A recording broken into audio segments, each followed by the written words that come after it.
wrong, and I do believe like God judges us on our heart. They putting a consequence on doing right and wrong.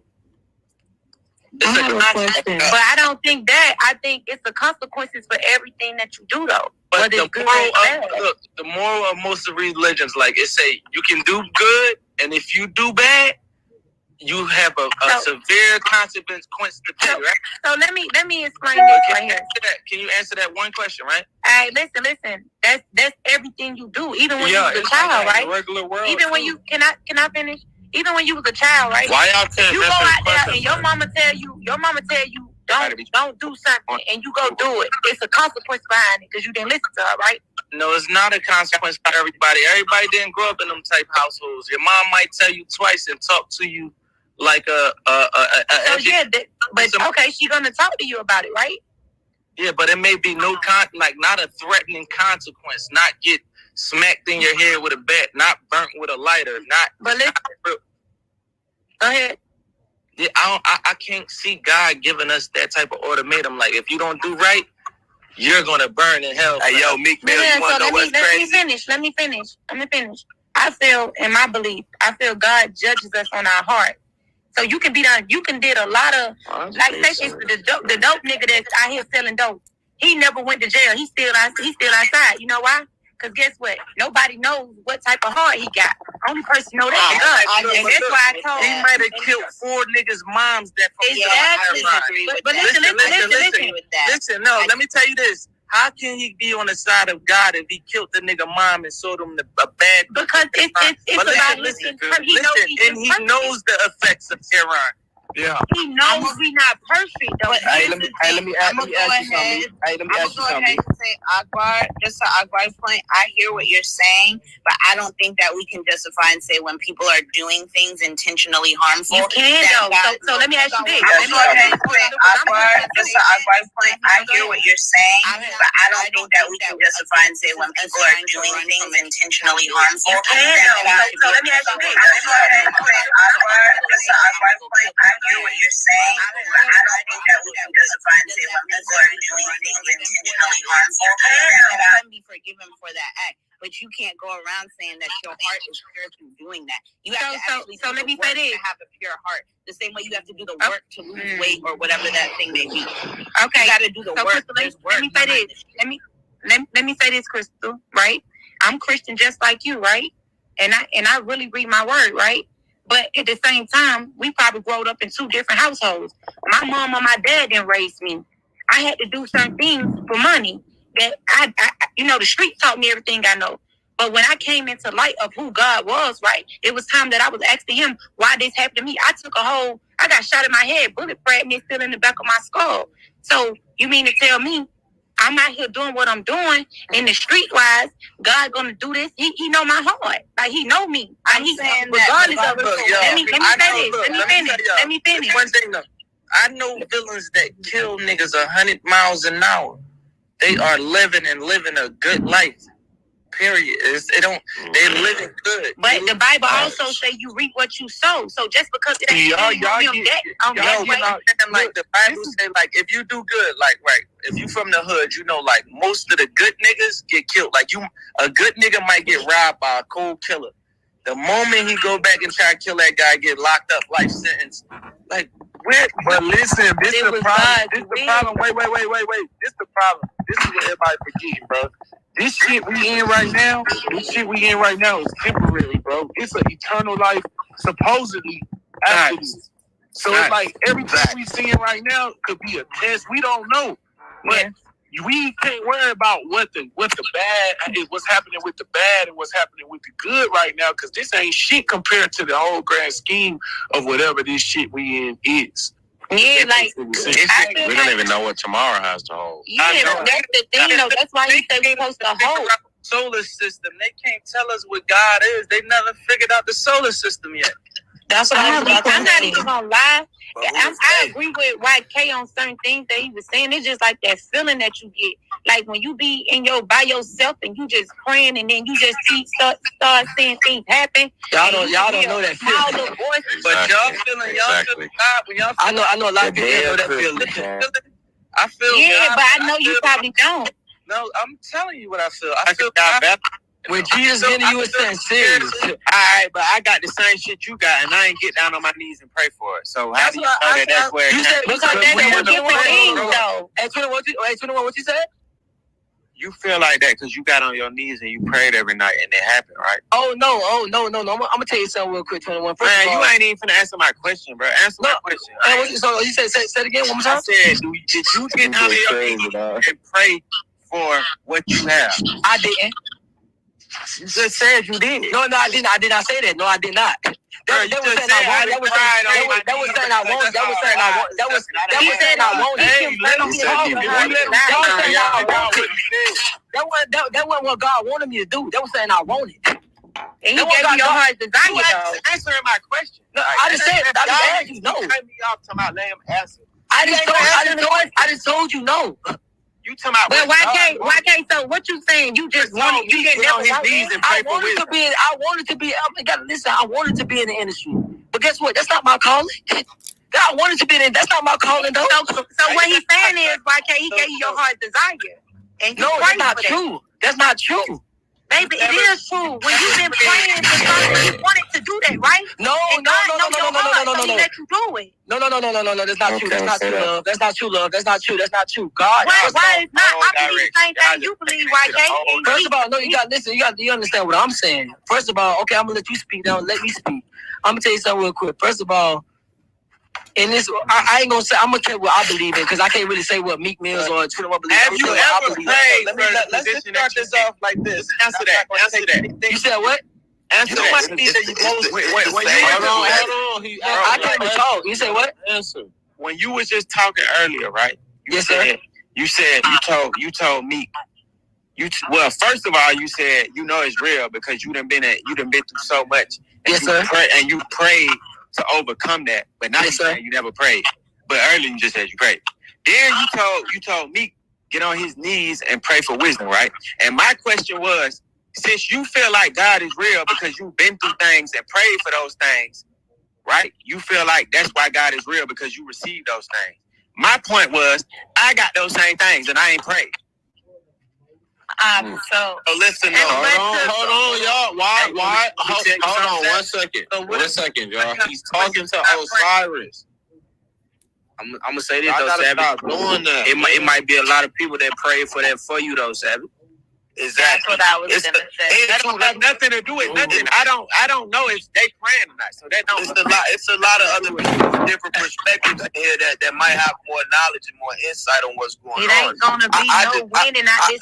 Listen, baby girl. Hold on a second. I just want to say to 21 Savage, your life has just begun, my brother. You don't know what your story's gonna be or what your testimony's gonna be in 20 years, 10 years, 30 years. God might be setting you up to be one of the greatest proprietors of his word. That's what Allah might be doing to you. You don't even know where it's going to end up yet. This is just the beginning, bro. Set it up for thousands and millions of black men to be murdered and shot in their face and killed. This is oh my God. That's life. That's life. That's reality. Life. Yo, me. Wait. Let me reply. Y'all all over the place now, man. Come on, y'all. Let me reply to that, Dirty, real quick. So what I say to that is this, me. It might be a young man, some out there getting shot and killed, but it might be the mother of that young man or the sister that goes out and saves countless other black men from going down that same path. So some of this stuff that is designed a certain way, like right now, Meek, I want to tell you this. You need to go ahead and just submit to what your calling is. You've been to jail and in and out of jail, and God saved you and put you in the position. Hold on. I believe in God. I know. I'm not saying you don't. I'm not saying you don't, bro. I'm not saying you don't. I'm saying you submit to your calling because this is what happening with you. The position you're in now is to save the black. Man, y'all gotta stop telling people what they should do. But how do y'all believe on the Father and not the Son? It's not a attack. No. Can I just say something? I've been listening, and I honestly, I think a lot of people are saying the same. Why can't he respond to? I didn't even finish what I was saying. That's what I'm saying. Y'all gotta stop doing. Ain't nobody finishing what they saying, bro. The question is, I'm gonna give you like a 15-second reply and jump out the way. Yeah, I'm gonna finish what I'm saying. The point is this, brother. Like you were talking about, like what you do is you go out and you talk about prison reform and helping these people because you've been to prison. Now, you may not have done the crime, but you ended up in jail for something you didn't do. Now you can go and help other people who've been through that. That's what your calling is and was, and God set you up for that. And something bad had to happen to you for you to be able to go and spread the good word and help other people get out. And I'm saying, when I say submit to your calling, just accept that as being. I feel like sometimes you fight that a little bit. You say, I don't want to be Dr. Martin Luther King. I'm telling you, no, this is 2020. This is where they had to wear suits just to fit in and talk to white people and get respect. You see all my meetings, I don't wear no suit. I want to be me. I'm from the streets. I'm a street nigga, so I'm going to carry myself as a street nigga, and my moves come from where I come from. I'm going to still be the way I am, and I'm going to still go and advocate for reform. If I got to get up, and that's what I think. Listen, though, if I got to get up after a tour and an after party and fly somewhere to speak for 3 hours and I got to pay for the plane, I'm going to go do that. That's just what I'm going to do. It ain't no... And that's the glory of Allah, brother. He gave you the wisdom and the knowledge to get up and do that.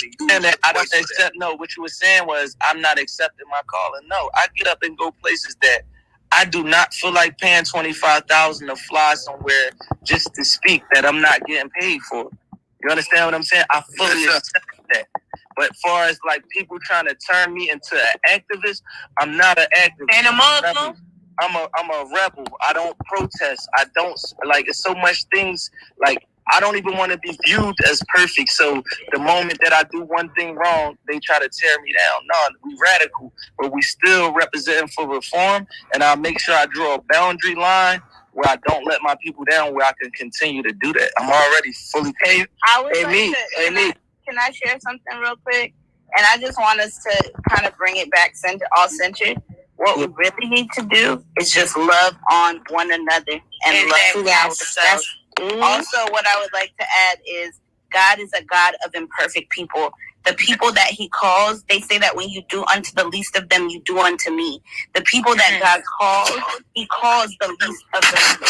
He does not call the perfect people, because perfect people cannot bring people to people. Because if you're perfect, you can't tell me shit. If you ain't been through no shit, you can't tell me shit. So sometimes things that we go through in life is not about us. It's about who we're supposed to steward over and who we're supposed to minister over in the way that we do it. And me, yes, you're very right. You're supposed to minister to niggas in a t-shirt with a dope necklace on. That's the niggas that you're supposed to minister to, the niggas in Philly. That's your ministry. That's who the Lord has called you to steward over based off of your experiences. You don't have to go in a pulpit. You don't have to put on no goddamn suit. You don't have to do this. All you have to do is be who you are, because you are perfect in your imperfection. And there's a reason why we are not perfect people. So for anyone, if you even look at, whether you look at the Bible, whether you look at the Quran, whether you look at whatever, all of the people that God picked weren't perfect. They was gangsters. Had a fucking stutter. All of them was. Hold on. Moses had a stutter. But y'all don't David think was a hoe. today are prophets? He don't Some of these people today? People. I'm a prophet. I'm a prophet. I think I'm a prophet. I know I'm a prophet. I'm definitely a prophet. I know I am. People's life and it has come to pass. So shit, it's gonna be the Y'all book might of not make it y'all might not make it in the New Testament saying y'all prophets. I'm an evangelist. That nigga put him on the mark. Hey, me. Oh, wow. Hey, me. Nah, for real, this conversation, you'll never have a right and wrong answer in this. For sure. You really just got to go with your heart and your beliefs, man. You know what I'm saying? That will never end. Hey, me. I was 18 years old, and I watched a pastor and an imam, a Muslim imam and a pastor argue in a cell for like 26 hours. I left with a debate back and forth. We didn't get to the bottom of anything. I was fully vulnerable and ready to join one of these religions because I was lost in prison. I'm 18. I watched them argue for days straight. That's why you gotta have your own relationship. But look, the only thing they debated about was their beliefs, and all they did was crash back and forth. So you know what I said? I said, somebody's wrong.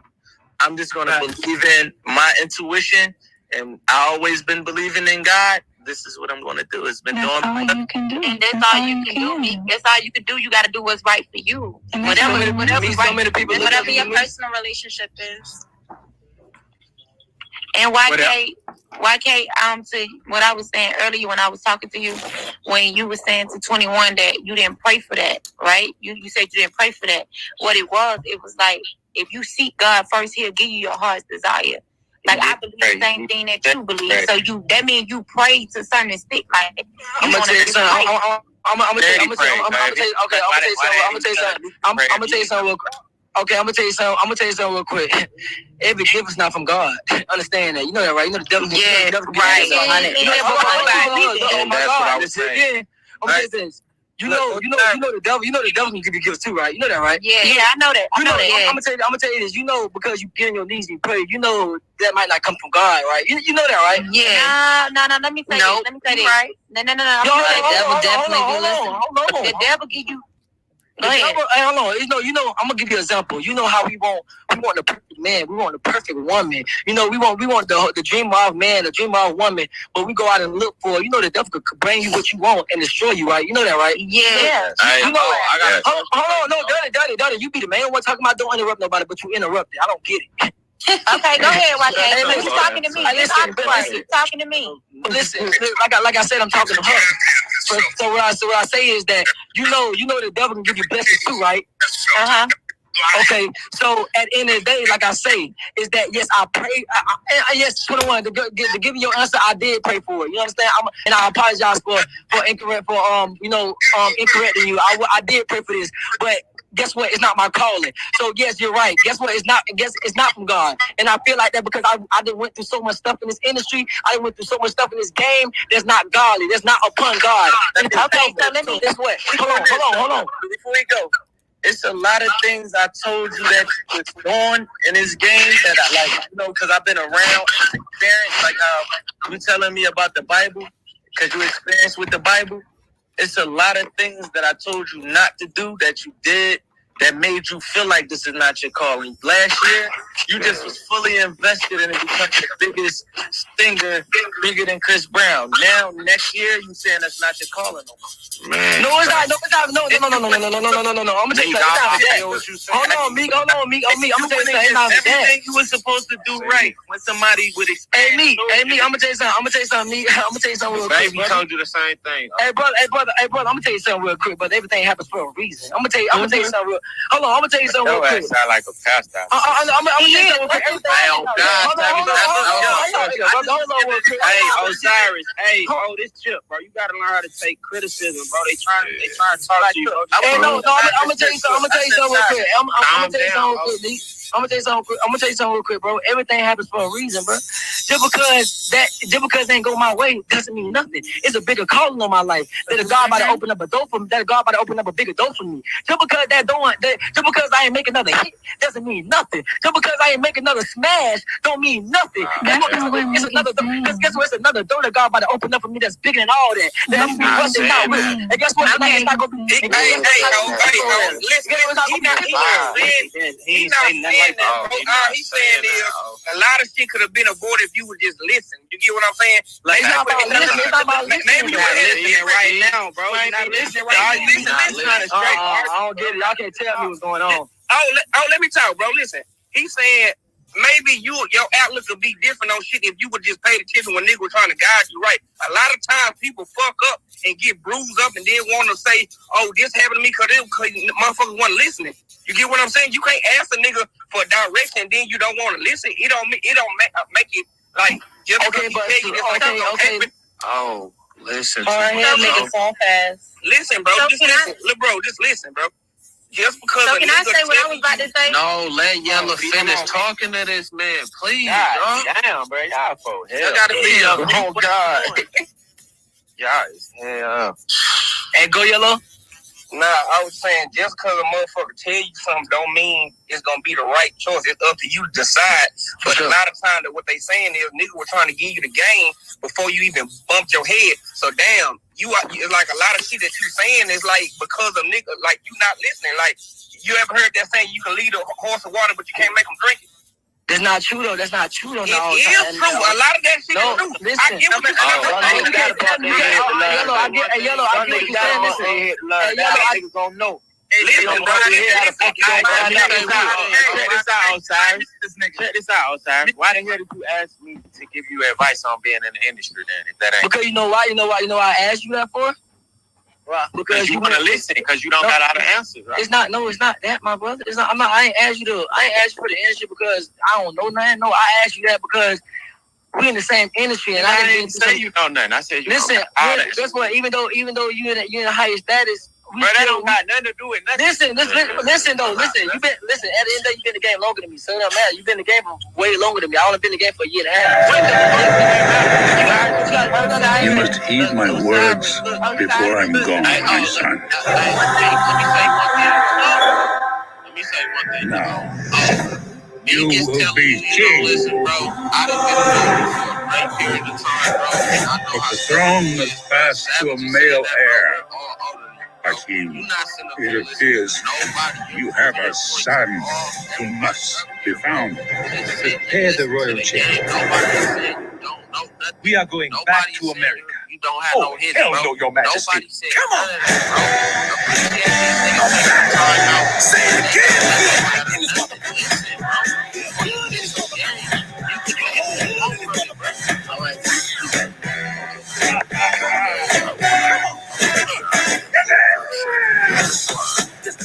I'm the king of this shit. Everybody in here. Well. Say it again.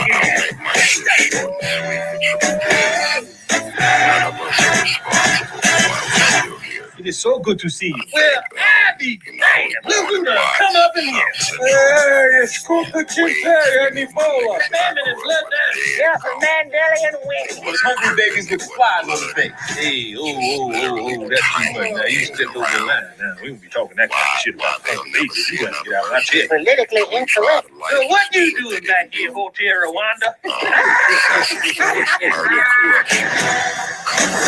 I'm back. Say it again.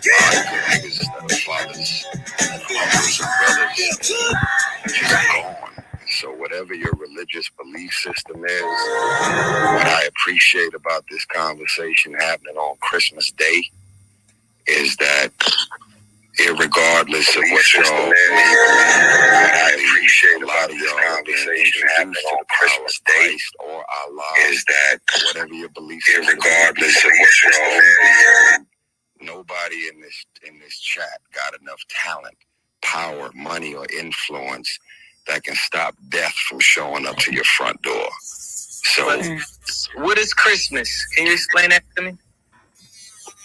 Absolutely. Because I think every holiday is a American marketing tool to make money spend in these certain areas. Tyrese, you want to take that one, or you want me to take it? I'm gonna go ahead, Crystal. You've been doing your thing. I'm gonna go and let you rock. What up, Meek? I love you, bro. I reached the first one that accepted me into LA and let me come in his house and even witness drive a Maserati. This is the first person that ever did that for me in LA. When I first came through, I had $0. He took me in and showed me the way to. Salute you for that. When you ask what is Christmas, right? And also that was the love of God. Crystal, hold on one second. Appreciate you, King. You know I'm proud of you, man. I've been watching the game, been studying, and what you just said, shouting me and giving me love from the beginning, all of that's a part of God's favor. All of that's a part of God's plan. You've always, you got to remember back when we was eating in Roscoe's, nigga, we got videos chilling, braids in the hair. I remember you rubbing the steering wheel, nigga, I'm going to cop this and shit like this one day. And you always had this confidence about you. And you did the work and you paid your dues. And I believe, although it's easy to say, yo, I ain't on some pastor shit, I ain't no prophet, I don't be out here doing marches and all that. It's not in everybody's cards to march. It's not in everybody's cards to be at a podium. And everything about your pains and your traumas have changed the prison systems, to the laws, and every aspect of everything that's going on. And so whether you know that now, or you'll know that, or it'll hit you 5 years from now, there's a bunch of laws and things that are in place that a whole lot of good niggas will benefit from, and they'll never be able to shake your hand and thank you personally, because you sat in that cell away from your kids, away from your family, and you had real niggas out here praying for you, rooting for you, and putting a bunch of shit in place that was not in place before you took that L. So all of that, to me, to give man credit for that, that's cool. You'll say he paid for the lawyer, he this, he that, he held me down, or whatever that might be, and that's a part of it. But there's not enough money and talent and power in the world to give anybody more credit than what God has done. Because if it's about money and power, there's a whole lot of niggas in jail. Whether you got street money or you got legitimate money, it's a lot of niggas with money, lawyers, power, and influence on a street level, political level, and these niggas are still in that bitch right now. Depressed, I know that I fully believe in God. This is a real story. When I just went to jail, I had $1 million. My bills was $100,000 a month. Basically, I was done. I had 24 months to do, and your bill's $100K. I had a check coming in for like $7 to $8 million, but the judge locked me up. All that got canceled. I just paid my taxes for a few $1 million. Once I paid my taxes, I was dependent on the next check to come. I ended up getting locked up. So when I got locked up, I'm in the middle of a 24-month bid with $1 million. In my heart, I prayed every day, and all I did, I believe in God. I said, God, I'm a good person. There's no way you're going to let me sit in here and do this 2 to 4 and my whole career go away. And through my relationship with God, me praying, it turned out right. I believe in God fully. I just don't believe in the books that people wrote around God. Yeah, but I know you believe in God. I agree. I know you believe in God. And here's the thing. When you from Philly, most niggas I know from Philly, their first belief system is Islam. And if they discover Christianity... Look, I asked Will Smith, I asked Jay-Z, like I always ask questions. I said, Jay, did you know you was going to be everything you was before you came it? Because I knew I was going to become everything I was before I came it. Damn right. He said, absolutely right. I went to Will Smith. I said, did you absolutely know who the fuck you was going to be before you did it? Mm-hmm. He said, absolutely right. They basically, and I asked him, I said, what's your religion, Jay? He like, I don't really know what my religion, energy. I forgot what he said, but he didn't give me a real answer. Will Smith, what is your religion? What's going on? He ain't giving me a full answer to what his religion was. And from the feeling that I felt of believing in myself and then believing in God from the years in my experience, I'm just going to go off of that until I can't no more. And I think everybody should go with their true feelings or with their feeling of what you read from something or what you was taught from the age of 8. Because if I grew up in a Jewish household, I would probably be Jewish. Everybody know that. Well, can I say something to you? That will control your destiny. Yeah, can I just say something? Like, yes. It's awkward. I want to just say this. It don't matter what you believe, man, because he judges us on our heart.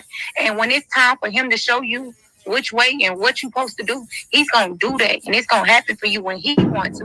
And in all naturality, this conversation could never have a right and wrong answer to it.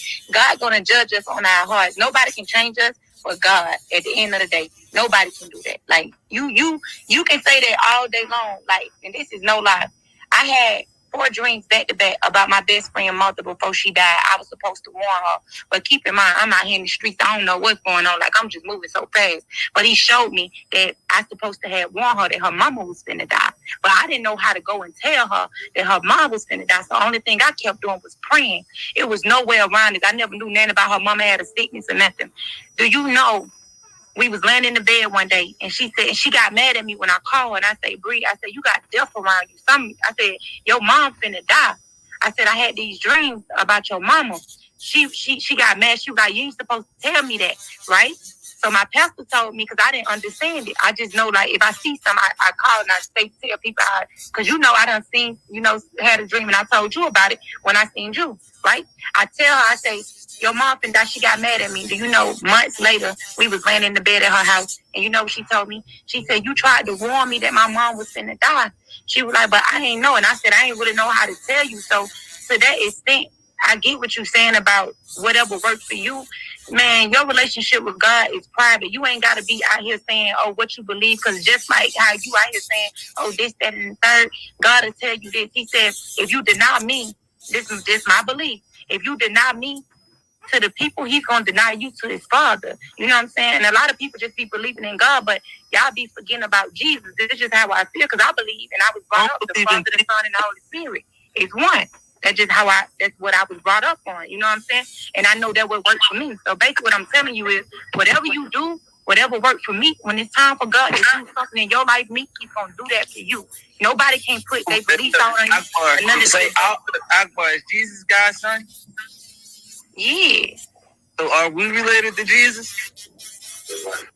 Well, I feel like this. I feel like Jesus is, what my Bible says is he's the Father, the Son, and the Holy Spirit. They are one. Mm-hmm. So we his kids. You get what I'm saying? So that's how I feel. I feel like we are God kids. I feel like Jesus and God and the Holy Spirit is one.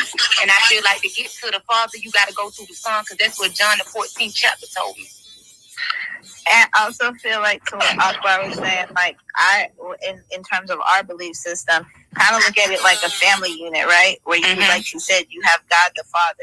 The Holy Spirit is that intuition. What's the one thing you always say about women, right? Women have intuition. Women are nurturing. Women are caring. Those are certain traits of the Holy Spirit. And then you have the Son. So when we look at Jesus, at least from our perspective of what we believe, Jesus is like that protective big brother. I'm an older sister. I got 4 little siblings. I protect my brothers with everything in me. And I will always be there for them. And there are times when they were supposed to get their ass whipped, and I would be the one to be like, nah, chill out. Or nah, y'all come do this. Come this way. So that's the same exact concept in terms of our belief system, how it goes. It's like a family. Hey, they live in one spirit. Hey, many people talk about like God being our Father and we children of God, but not many people talk about us having God the Mother too. The Bible also testifies we got God the Mother. But when it comes to religion, everybody talking about like religion and clashing heads. What we need to come to is the truth. Truth is we got a father and a mother on this earth, and we got a problem, which is death. So wherever there's a problem, there's also the mother? a solution. When you read that at? Yeah, who's the mother? You can look at Revelation. You can look at Revelations 22 and 17 about the Spirit and the bride that give the water of life. I need to know who wrote that before I look into it. Yo, so look, hold on. So the Bible it means basic instructions before leaving earth, right? So what you feel, Meek, or whoever feels God and the power and that divine feeling, that intuition, that is what we all have. Well, a lot of us, that ability to feel that. But the Bible is just like the guideline. It's like, but where do the threat of hell and getting burnt to death kick in at? Well, that's the guideline, right? It's like if you do something, then things can come back onto you, right? Hey, so the only reason why God established that is because due to the situation we in, we death penalty inmates here. We in a spiritual prison. So we were talking about that yesterday, 21 all us. We was talking about where was we at before we came to this earth. We was actually somewhere before we came here. No, and the reason why we here, we committed a death penalty. Everybody got the death penalty here. That we sinners. I believe in our spiritual welfare. If you look at Romans, and we control our motherfucking destiny, man. Hold up. If you look at Romans 6 and 23, you can see for the wages of sin is death. So the reason why that humans die is because of sin. Sin is not allowed in heaven. Wait, real quick. Yep. Hold up. Sin is not allowed in heaven. So that's why we need the forgiveness of sins while we here on this earth, and we can. But that's why Jesus came. But y'all missing. Y'all are missing. Y'all are missing what Meek is asking though. Yep. So the Father, Son, and the Holy Spirit is the same, but the Father came as the Son to teach us how to be sons, the children of God. That's the whole reason why Jesus came. But you know, Jesus came to save the world. That's Jesus what came to save. Hold on, but this That's what Christianity is. God coming in the flesh. This is why I think this disconnect is. Everybody, I respect everybody's beliefs and everything, but I think there's one question Meek is trying to figure out. He never said he didn't believe in God or anything like that, but the thing is, he's saying, who can confirm who wrote these things? Where is this stuff coming from? From the actual Bible. So with the Bible will make it. Hold on, Mike, bro. Let him finish, bro. Hey, with the Bible, with the Bible will make it different. Yeah, I'm about to finish. No, I'm saying let me defend. Nah, he answering their question, Bees. He answering their question. He said he trying to figure out where it all came from. Like who wrote it? Where did it come from? He had disciples. Hold on. Prophets, though. That's what we already answered that question. Listen. God selected certain people to give the wisdom of Him to us, the human flesh people. So He designated and say, "Hey, you're gonna tell this story. You're gonna tell that story." And then Jesus came and He told the final story, or Muhammad came and told the final. What's story. your answer? Now, who wrote the Quran? Pardon me.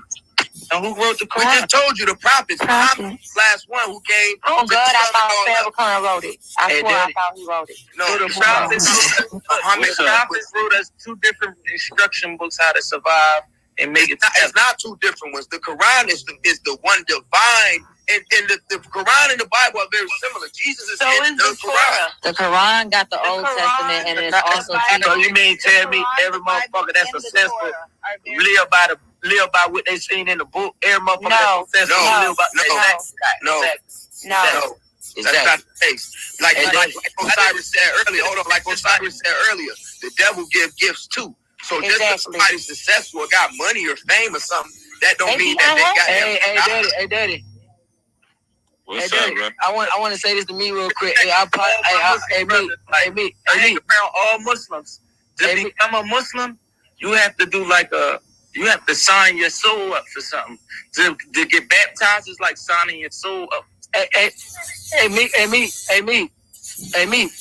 And what is the shahada? What is the definition of a shahada? The saying.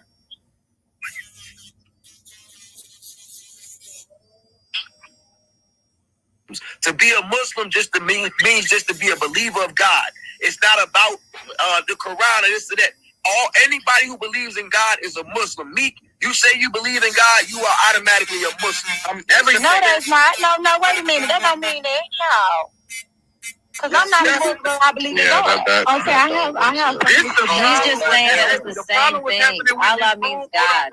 The problem was happening with this room is niggas be talking, and as soon as you don't agree with what people saying, this all of us, not one specific person. We cutting people off. We gotta let people finish what they say. Everybody trying to prove their point. So look, what you were saying. Finish what you were saying. Let them finish. Go ahead. Man, this conversation put me to sleep. Hey, me. I'm God on clear. Bro, it's never gonna be an answer because none of it is based. Like today is Jesus' birthday, right? Allegedly. No, it's not. It's not. It's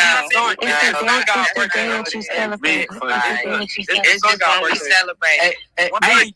Hey, this the whole point. We put the Bible aside. We put all these books aside. The whole point is to look at the facts. That's what we talking about right now. We need to look at the facts. We got a problem, which is death. So we need the solution to this problem, which is eternal life. So now that's why we're here to figure this all out together. How can we have eternal life? And the way life is given is through mothers. Life is given through mothers. So that's we taught about the Creator. 2,300 people in the here. Creator's giving us eternal life. That's the whole point. We need to stick to the facts. If y'all believe in the books, all right, what's the facts? Facts is everybody facing death. We need eternal life. So the vaccine is hot spot. It's hot spot. Bruh, I'm trying to. Hey, Daddy. One mic. Everybody has expiration date. That's the fact. Look, I'm about to make a move. I just wanted to tell y'all, I know a lot of folks are trying to come at the little homie and come at him about the questions that he's posing. So I'm going to say this to everybody in the room. I was born and raised Christian, but there's a whole lot that I still don't know or understand about the Bible. So what I have found is that if you find yourself trying to look at YouTube videos or be online to understand. I was making rap videos on YouTube and shit like that long before like a lot of people was doing that shit and like just doing like different shit. And a lot of people told me like that like made me feel like that shit wasn't like cool or like it wasn't or like it was lame. Would you be okay with a girl proposing to you? No, no, not really. So we doing the Yeah, we're not. No. Yeah. Let's get your goofy ass off the ground. Hey, man, no cap. If the girl gotta do it, you probably don't like her that much. I ain't gonna lie. But tell that bitch stop it. Okay, now who said yes? Because I heard somebody say yes. Somebody said yes. I definitely heard yes. No, I said yeah. Roy said yeah. I said yeah. I ain't gonna lie. So you don't mind? You would say? Would you let her put the ring on your finger? I think it'd be funny. Now she ain't putting the ring on my finger. I think it'd be funny. Did she get on one knee though? You wanted to get on one knee for everybody? Say yes. Yeah, that's relying on their wisdom and knowledge, which is much bigger than your own understanding. You're just simply there like, yo, I got an M. I'm ready. He has worked at that company. He has gained knowledge. He's seen this from somebody that never seen what they talking about. How are they credible to make you believe?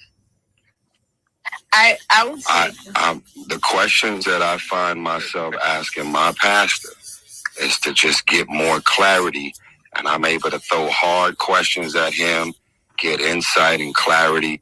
And it's not that I'm gullible enough to leave that lunch or that dinner and believe everything that he said, but the things that I wrestle with and struggle with, I'm just able to say, yo, you know what? I never thought about it like that. And you just find yourself getting closer and closer with understandings, especially if it's a powerful man of God that's been representing the kingdom, whether he's a pastor or someone that you just look up to and respect based on him being a married man, a family man. Like, you know, one of my best friends is Rev Run. So I know a whole lot about Christianity in the capacity of just chopping it up with him and just throwing things up on the wall like, yo, I don't understand this, I understand that. And so you don't walk away from them conversations like everything that you believe, I now believe. But you walk away from your get married, does that make you more credible to tell me about God? I never said that. Hell nah. I never said that. Check this out. But if you're moving and operating within your belief system in and around Christianity or whatever your belief system may be, there's a likelihood that you'll be doing better on behalf of your wife versus bad. And that's just basic. Also, I think to even add to what Tyrese is saying too, sometimes you look at the way people live their lives. You look at the fruits that people bear. You look at certain things that happen in their life, and those things will make you be like, yo, there's something about that person. And I can't necessarily pinpoint it, but I'm intrigued and I want to know more. A lot of people look at our lives, and we've been sinning and winning for a long time, and they may be wrong. Maybe like a young kid in the ghetto might say, Meek Mill get all types of shit. And I actually did pray for this shit. But that don't mean I wasn't sinning the whole time I was doing it. We was in the hood sinning the whole time. I would look like that. What you go through gonna be your breakthrough or it's gonna confine you. Nobody is perfect. Hey, Meek, I want to ask you a question real quick. With his desires, like Tyrese's desires might be to him a good man is to get married, raise your family. To me, a good man is to be the head of your tribe and be the biggest sacrifice to take my family out of poverty, no matter what I gotta do, even if I gotta die to do it. That's what's important. I think that's a man. So we have two different things. Like, are you would listen to a married man? Yeah, but Meek, here's the thing. It's not expected of your worldview or your goals to be where I'm 41. So when I was 25, when I was 21, I'm in 10 clubs a night, diamonds, minks, get money, wanting to be the flashiest, nicest nigga, period. I'm trying to smash every bitch on human feet because I'm thinking the glass slipper gonna be taken away from me, nigga. I'm probably gonna get a good year out of this, and it's over. So as you get older and you mature and your priorities and the things that you fuck with start shifting slowly but surely. So you may not look at life as I want to get married, I want to settle down. And it's not expected of you to look at that shit from where you at in your age and what you've been through in your life right now. 5 years from now, we might be having a very different conversation. I'm telling you, I've been knowing you for a minute, bro. And I don't even tell niggas how far we go back. I just know what I know. But I'm telling you, your conversation when I first started fucking with you was very different than what it is now. And that says everything. Like 3 years from now, you probably wouldn't even be having this conversation because what I love about you is that outside of your talent, you're always seeking. And you're like, everybody, some niggas in here getting all worked up and turned up. But Meek is actually in here trying to find and understand some shit that he don't understand or things that he need clarity over. So don't attack him. Don't come at him. Don't belittle him. If you got some knowledge and some wisdom in and around what niggas is speaking on, then speak on it. If you don't know what the fuck you talking about, just shut up. You know what I'm saying? Like, it's simple. But anyway, I love y'all. Wherever you are in the world, I just hope God protect your mental, emotional, spiritual warfare. And, you know, some niggas ain't on the gram really speaking on what they actually dealing with. Whatever you dealing with, I just hope you invite God in your most vulnerable space and help him to guide you, and ask him to guide you and order your footsteps. And I'm just real, honestly, I just love that y'all even having this conversation, man. So I'm going to make a move. Merry Christmas. God bless you and your family. Merry Christmas. Yes, Merry Christmas. Merry Christmas. Love you, Meek. Love you. God bless. All right. Before you get out of here, is today Jesus' birthday? Why you said it on the start then, bro? This nigga hell. Hey, Meek. We all know it's not. Meek. That's what I was taught my whole life in church. And now y'all telling me it's not. That's crazy. I think that it's more crazy. I think for us to say that we know the day, I think that's a little bit extreme. I think it's more so the symbolism that's it's the day we celebrate. Somebody let them 19 kids. Today we honor. Somebody let them 19 It's the day we So- celebrate his So it's birthday. like, for instance, if it was your birthday and we couldn't get up to celebrate your birthday and we celebrated the next week, we're still celebrating ultimately the day of your birthday. Hey, Meek. It's more about the celebration of the birth versus the actual day. I'm just shying away from the whole American lifestyle from what I've been learning in the last 2 years. Everything that I was taught, now that I'm learning about it, a lot of it is coming back false. And I'm not just speaking on religion, but a lot of things I believed in my whole That's life. how it is. Yeah. Hey, even when you look at the day, even when you look at the day that people go to church, people go on Sunday, but you can see that God tell us that it's the Sabbath day, which is on Saturday. So even a lot of people keeping stuff that's not even in the Bible. Yeah. It's a lot of, you know, fraudulent people in the church. It just is what it is, but it's some that are really spiritual for it. There's some people that's religious and some people that's spiritual. So that's why. So you probably grew up on some religious shit. Like, how do you make it to hell, y'all? Somebody explain it. Let me know. What you say? How you make it to hell? I wanted to clarify that for you, Meek, because you was asking about it earlier. I think the way you was saying it was that you feel like, okay, if you do wrong, now God is going to send you to hell. But that's not necessarily what the Bible is trying to say. The answer. Tell me how you make it there. What's the things you got to do to make it to hell? So basically, the best way I can explain it, right, is being that God, evil. No. How do you know that? No. Can y'all let her answer the thing, please? She ain't asked for no support. The best way I can explain it, right? And I'm just trying to articulate it the best I can, right? But basically, the way I understand it is that God gives us free will, right? So we're human, we're flesh. So our flesh makes bad decisions. Like our flesh is our intuition to do things that are bad and that we shouldn't do. Even like your analogy of a child, like touching something hot. If flesh is telling you to do something that your parent is telling you not to do, right? So God is telling us that if we believe in him, if we acknowledge him and say that he is God, that he will save us from our flesh, which is what leads us to do bad things. And if we accept that, then he'll forgive us. And he's not expecting us to be perfect. He's not saying if you sin, then okay, now you got to go to hell. No, as long as you accept him and you believe in him, then he'll as long as you believe him and you accept him, then he will forgive you and that you will make it to heaven, right? It's not about being perfect, but if you don't do that and that's your free will, that's your choice. And so then if that's the case, you're not in his covering anymore, and then that's when you'll go to hell because you made a choice not to be under his covering. That's like the best way I can explain it. Instead of me just saying what I think, you can actually see it in Matthew 7:21. It says, "Not everyone who says to me, Lord, Lord, will enter the kingdom of heaven, but only the one who does the will of my Father who is in heaven. Many will say to me on that day, Lord, Lord, did we not prophesy in your name, and in your name drive out demons, and in your name perform many miracles? Then I will tell them plainly, I never knew you. Away from me, you evildoers." So those who enter into the kingdom of heaven is those who keep God's will. But you got people who even saying, Lord, Lord, like they believe in God, but they not keeping God's will. For example, God say for us to keep the Sabbath day to receive blessings, but people keeping Sunday worship.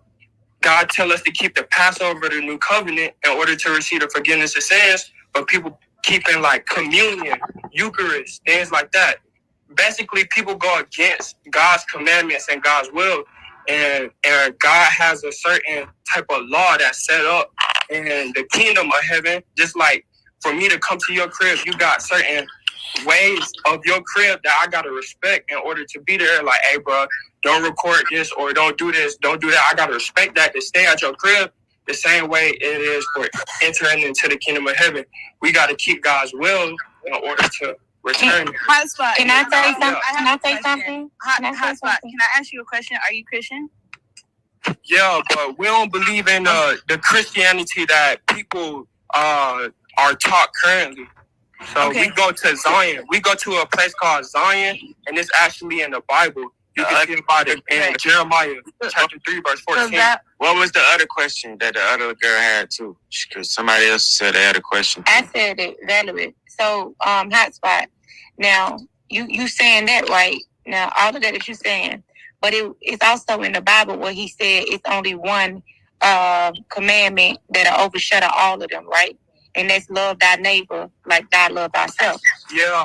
But actually when you go ahead. So my whole thing is, and I don't even think it's a question, it's just he's been stated to you. He's telling you in there, like, hey, you done did all of this. But the moral of the story is I want y'all to love each other. Because this the one thing that overshadow everything that all them commandments. It overshadows, like they mean nothing. If you love thy brother like that love thyself. So check this out. Look, I want to know your beliefs of what takes you to hell, to burn forever. Like, what line do you have to cross to burn forever for eternity? Not accepting God, following the commandments. She just told you, like, basically not keeping God's will. Not accepting God and making a choice to get out of the will of God. No. Let me say this, Meek. Let me say this. No, Meek. Let me say this, because I'm going to say this, too. Now, okay, hell is real, right? But say, for instance, you done been through so much. Like, you done did so much out here, right? And then God take you somewhere. And you on your dying bed, because he said he'll attack the flesh to save the soul, right? So basically, nobody got a hell or heaven to put you in. It's just all about what you do, your everyday learning. Like you probably a man probably killed thousands of people, and he probably still go to heaven. You know why? Because he went to God and he asked for forgiveness with a sincere heart. No, somebody might have killed his sister, and he might have lost his mind and wanted to murder back. That don't make him a bad Yeah, but it's a spiritual warfare though, me. That don't mean nothing.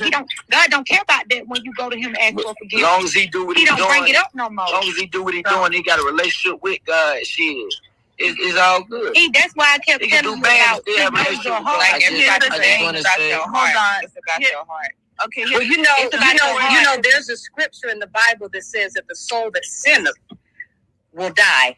And when there's a TH after anything, it means to continue. It doesn't mean if you sin one time, two times. It means if you continue to sin, then you will die in that sin and you will go to hell.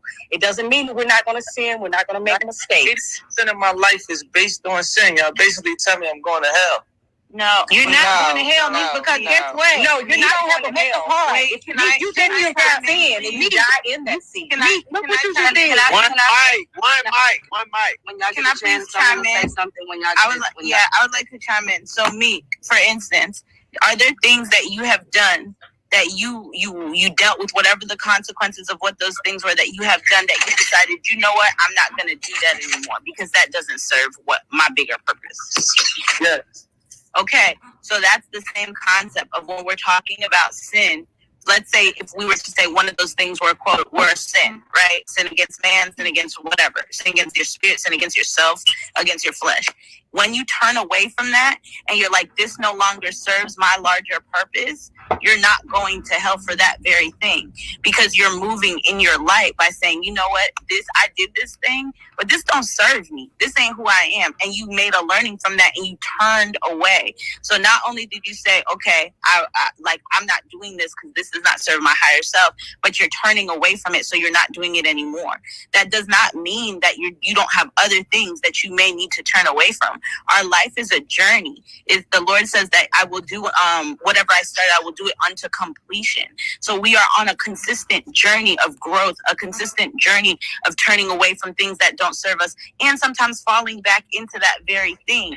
But it's about the constant fight of fighting to be your higher and your best self.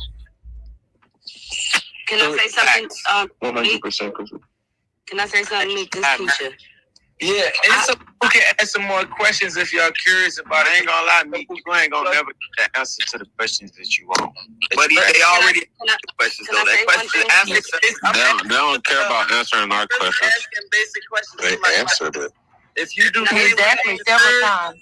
you might get a You life. ain't gonna get the answer you looking for that you could be confident in saying, yeah, I understand. That's what I mean. Yes, I can agree. It's opinionated. Killing, you might go to hell. It's the belief, not action. It's Nobody has been to hell and came back to tell us. People are answering your questions, right? But the answer that you're gonna receive is not gonna be the answer that will make you comfortable and make you be able to say, okay, I get it, because it's not. None of this shit is based off of facts. It's all just a belief. Peace. It's nice. Everybody Peace. only I'll say different. something Everybody on only that. come from a different background. Everybody only got a different relationship with God, or everybody got them what they went through is different. So everybody outcome ain't gonna be the same. Or you know what I'm saying? What they praying for, whatever they going through, that shit ain't gonna be the same. You know what I'm saying? You just make the best out of everything, man. Hey, the brother Keys want to And say I something. encourage you, Meek, And that is God giving us an ultimatum that if you don't live this certain way, you won't burn forever? I think Keisha Cole has something to say though. So Keisha, it's on you, Keisha. I think 19 Keys has something to say. It's on you, 19. Let's get it. Hey, peace, family. You know, I don't do no compulsion. I don't really like to even pose my thought process on people in that matter. Everybody seem here to be pulling more so from, you know, a Christianized thought process and a Bible background. And, you know, I respect people's beliefs. But when I think about heaven and hell, it's a state of mind. It's a state of condition. It's men and women that go through hell while they living. That's what I was gonna And say. people that go through heaven while they living. You know, you can't tell a person that's in depression and suicide and anxiety, that's their hell, right? Money, good homes, friendship, or all walks of life, that can be a description of heaven. Right now, you know, depending on where you take your information from, we can look at it in all sort of spooky rounds, but, you know, we wait for heaven until we die. What's the point of working while we're alive? I was gonna say the same thing, Keys. I was gonna say that you know how some people go to jail or they're faced with a life sentence of thinking about the shit that they did, if they felt that it was wrong. You know what I'm saying? Like sometimes we do shit, like you said, Meek, out of the fact that we had to do some shit. We had to do and survive and make it out so that we'd be all right. You know what I'm saying? I think when I think of God and him being my father and somebody that I know loves me, I wouldn't think that he would send me to hell for the things that he knew that I had to make it out of. You know what I'm saying? Damn right. Yeah. That's what I think. Somebody got their I know. mic. Hey man, mute y'all phone, man. Hey, You gotta mute up. hey, Mick, I want to go back. Hey, Mick, I want Mute to your go back. phone, 30. Hey, Mick. Hold on, let him finish. Let him finish what you were saying though, Osai. All right. No, I was agreeing with Keys because I feel like sometimes we gotta, you know, like any walk of life, we feel like we gotta make it out. We gotta survive. We gotta become who we want to become. And like sometimes we gotta do things, you know, some more than others to make it. You know what I'm saying? Or what our idea of making it is, or any circumstance, like Meek said earlier, like, you know, what if somebody killed somebody because they was fucking with their moms, or they was fucking with their sisters, they was raping one of their family members or something like that. Like, I don't think God, I know that God wouldn't send you to hell for that. You know what I'm saying? I really believe that in my heart. And I feel what you were saying about, so you think that God is, when you associate God's name or Jesus' name with, you know, you being afraid or being fearful, you know what I'm saying, of what he's going to do with every little move. But like, I do agree with the fact that because I didn't have my father growing up and I was adopted and all these kind of things, but I always knew and felt in my heart that God was my father, you know what I'm saying? And I always looked at it like that. So whatever you associate the higher power with, I definitely feel that, you know what I'm saying, aura and everything that you feel in your spirit, you know what I'm saying, your spirit guide and how you move through life, you know what I'm saying, and growth. And you was talking about Jay-Z and you was talking about Will Smith and all these people that listen to their inner self, that, you know what I'm saying, because they always preach that, you know what I'm saying. You could talk about, you know, like how they preach, you ain't gonna, you just gotta listen to yourself. You are king. You are God. You know what I'm saying? Like a lot of people preach that, and I agree with that as well. And you just gotta know that, like, at the end of the day, I feel the same way you feel, me. Like, it's like I wouldn't be afraid of my father, but I know my father will chastise me, and he will pop my hand when I'm wrong. You know what I'm saying? But my father, Keisha, everything you're saying and what everyone else is saying has been laid out in the Quran. Like, it's there. Like, I feel you. When you're talking about someone killing your mother, there's a such thing called an eye for an eye. You take one of mine, I take one of yours. So God, he understands a lot of the language we're talking about in the answers you see behind the Quran. And I'm just going to leave it there. The Quran is like, if you see some, like a kafir in the water drowning and you see a Muslim in the water drowning, you must go for that Muslim first, even if that kafir is your mom. Who said that? That's true. That's true, Sincere. About I'm not sure. I'm not gonna be able to answer that question. Well, if there's any more Muslims in the room, you know, like if someone's a kafir and don't believe in Allah in the Muslim religion, from what I was taught, the American way, I'm from Philadelphia, everybody Muslim. A lot of teachings I heard, like if your brother is a non-Muslim and it's a Muslim life in danger, it's designed for you to save the Muslim first, even if it's your family member. That right there, when somebody told me that, I could never sit on just that right there. Another thing was something about when you roll your pants up. If you don't roll your pants up past your ankles, I don't know if y'all see that or even understand that.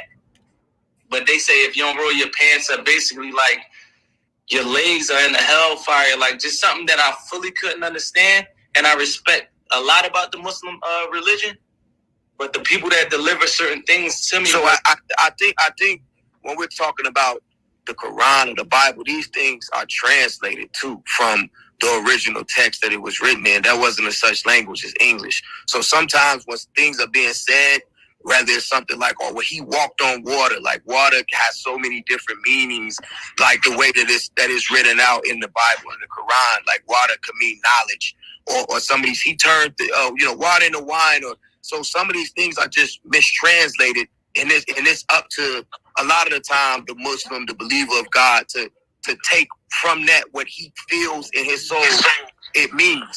So if there's something that say, oh, if you see a Muslim or your mom drowning, you should save the Muslim. I think to me that means that God wants the design to be, save the person that is a believer in him, and let the world deal with the non-believer, even if it's your mom. So is it the right thing to do necessarily? Maybe not, depending on where your morals lie, but it's just the design that's for us to get like, how many of y'all feel like that's like even make any sense at all? You could just lay it out. Well, I'm gonna say it like this though, from a practical side. Growing up a black Muslim in America, man, that ain't never been a logic that we ever applied to any circumstance. I don't know any brother that I ever grew up with that didn't think twice about that kind of conversation or that circumstance in the way that we interpret it. You understand me? So, like, it ain't never a logic that actually goes into our way of life and how we move. For me, something that really stood out to me, particularly in the Bible, and this is kind of like what I used to kind of govern how I deal with people, is it says that like when Jesus was going to die on the cross, right? Everybody was cursing him, beating him, doing all this sort of stuff, and his homies that was going to die with him was like, "Yo, nigga, you want us to try to off all these?" Basically, but so many times, "Yo, nigga, you want us to off all these niggas right now? Let's do it." And the one time that Jesus turned around, Jesus walked straight to the cross. The only time that Jesus turned around was when they tried to off them. And in the crowd, it was Jews, it was Gentiles, it was people from all different religions, all different backgrounds, trying to kill him and wanting him to die. And the one time he turned around was when he said, "How dare you? How dare you try to kill the very people that I'm going to risk my life for, and that I'm going to put my life on?" But we're dealing with that today. And for me, just to say, for me, that meant so much, and that says so much, because that's a grace principle. That's literally like, from my belief system, that the Lord loves all of us so much, regardless of what background we come from, regardless of what religion we come from. Even when we were trying to kill him, he was like, "How dare you? Because I need to die for the many." And so with that being said, that shows how we're supposed to love each other, and we're supposed to handle each other with kindness and with grace. And grace cannot be earned. You don't earn grace. The grace principle, grace is something, if I give you grace, it's because you probably don't even deserve it. But I'm giving it to you. It's a gift.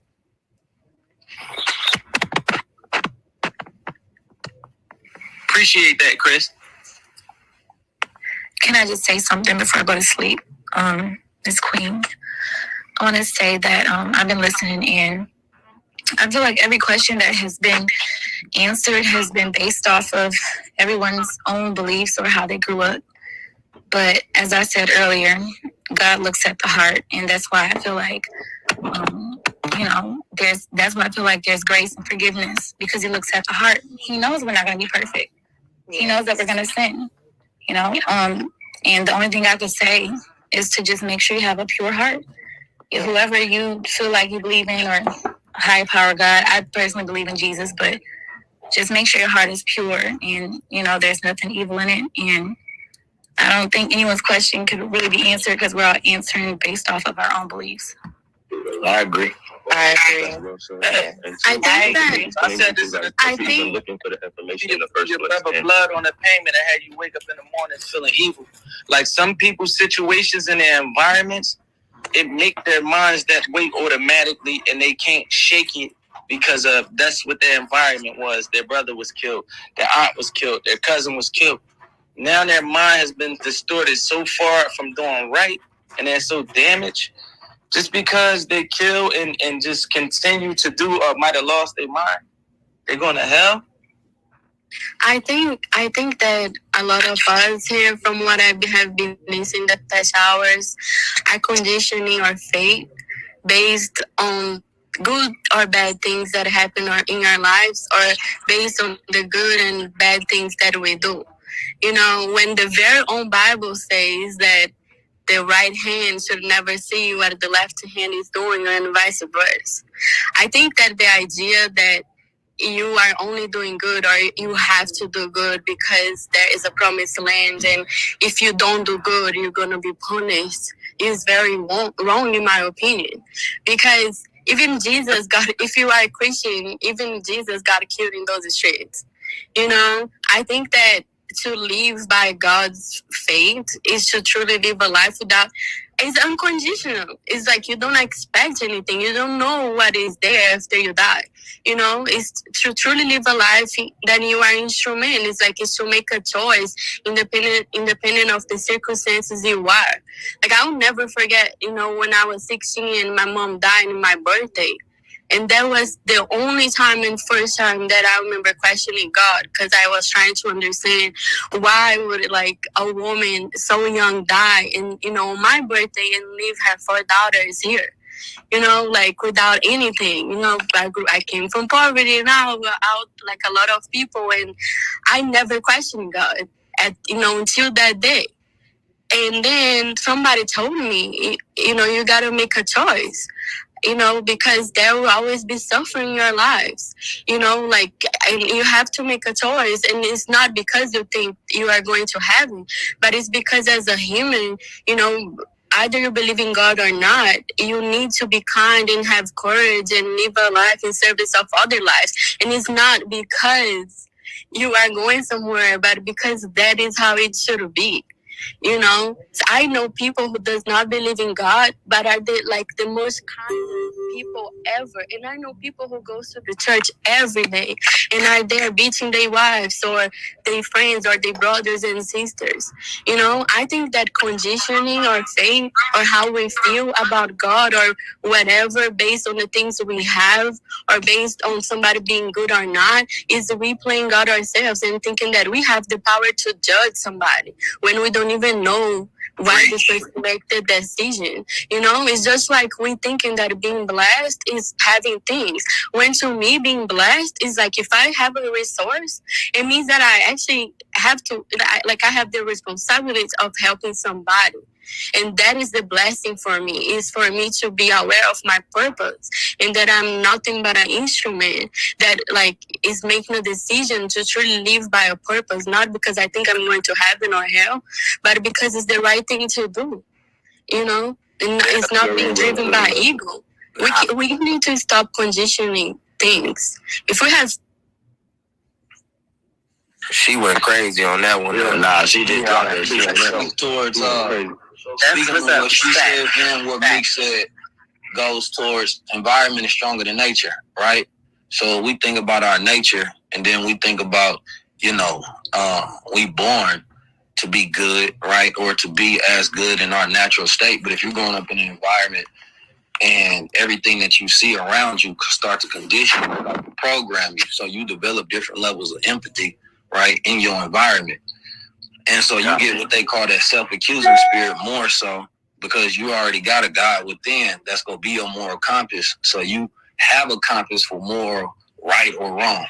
So some things that go against that own self-accusing spirit, depending on your level of belief, your level of consciousness, your level of empathy towards other human beings, you don't want that punish yourself. You don't want that put you through hell. It's the reason why men go commit murders and sometimes they turn themselves in.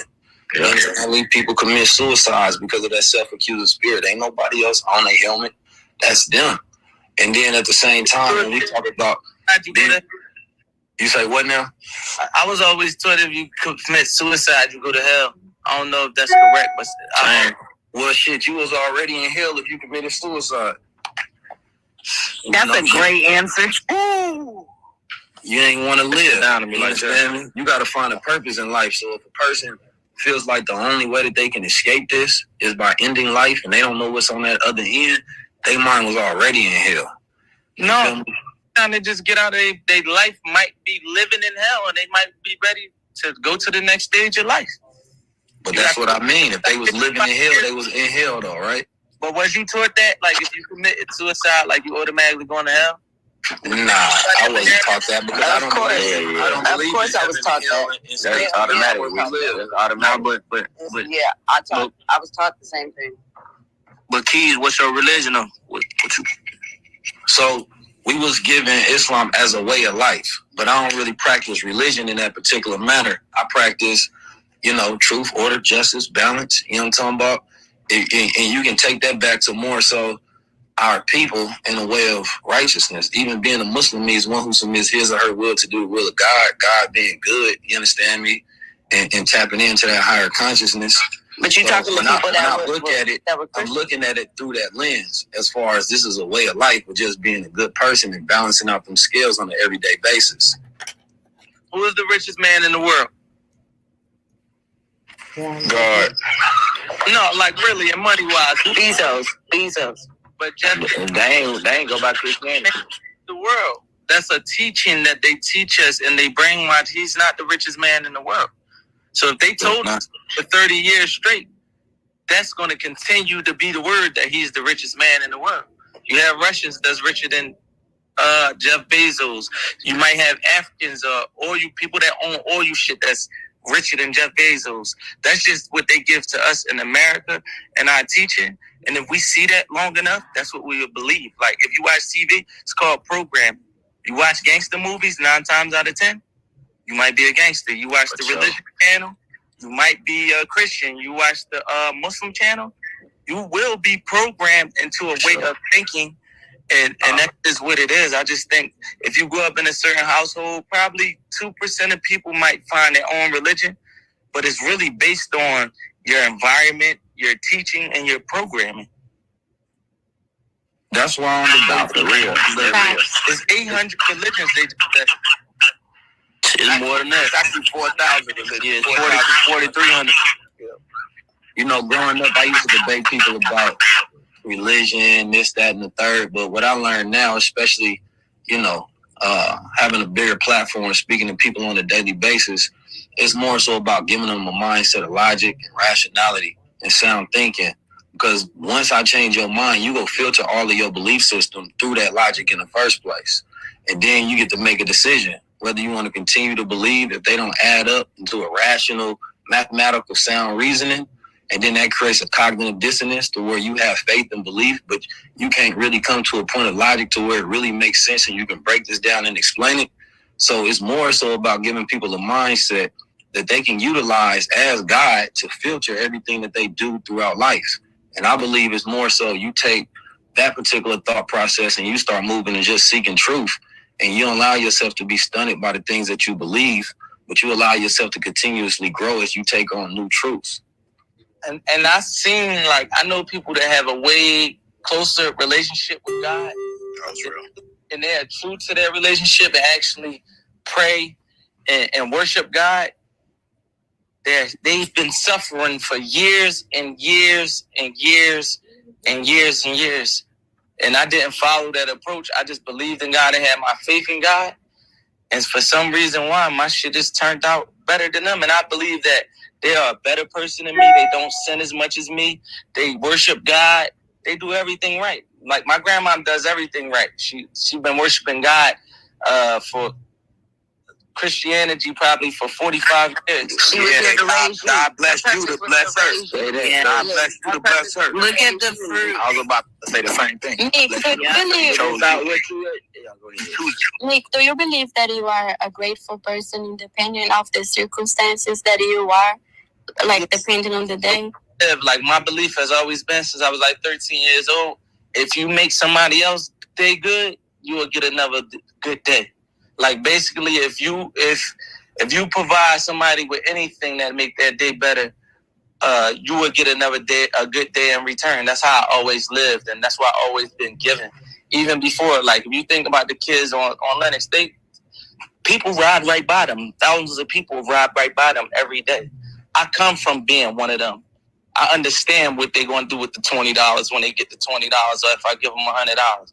I'm not giving kids $100 to go buy some weed. No, my intent, my reason for doing it was just to make them happy. Them kids was happy when they walked off, but the internet brainwashed them kids and act like they was mad, but when that wasn't even the case. And saying that to say is, I always live my life on doing good for people and getting good back, not expecting anything in return, but just doing good and getting a good day in return back. That's the golden rule. Always been my belief, and it's been Bless you, you bless the next nigga. That's how it goes. I also to that, my bills is $100 a month. I said, God, you know I'm not a bad person at heart. I don't think you should put me in this situation because it might ruin the rest of my life. Boom, I popped out. A billionaire came and get me. I never knew no billionaires and shit like that. It just came together. I prayed to God. I also feel like we have to understand the blessings lie in the bloodline sometimes, right? So even back to what you were saying about your grandmother, or when I even think about my mom and some of the shit she's been through, I'm like, damn, that lady's had a hard life. But the blessings in the bloodline, the certain favor on my life, certain shit I don't deserve that I get. There's certain shit I don't deserve that I get. But that's the prayers of my grandmother. That's the prayers of my mother. That's the prayers of my great-grandmother. Even if they didn't know who they was praying to, they were holding on to whatever the hell it was that they had in order to pray. And even if they didn't see it, it was the bloodline. Think of a tree. When you plant a seed, you might not see the willow tree within your lifetime, but it's going to eventually bust. And it might be the biggest and the strongest trees planted by the water where seasons can't even phase it. But that's bloodline. So there's favor on our bloodline. So sometimes it's not just us. Yeah, also 100%. we can't be speak on it. We can't be prisoners of the moment and think, like I always tell young people, like don't be a young success and an old failure. Like just because you doing something now at a young age don't mean you're gonna be doing it at an old age. People change.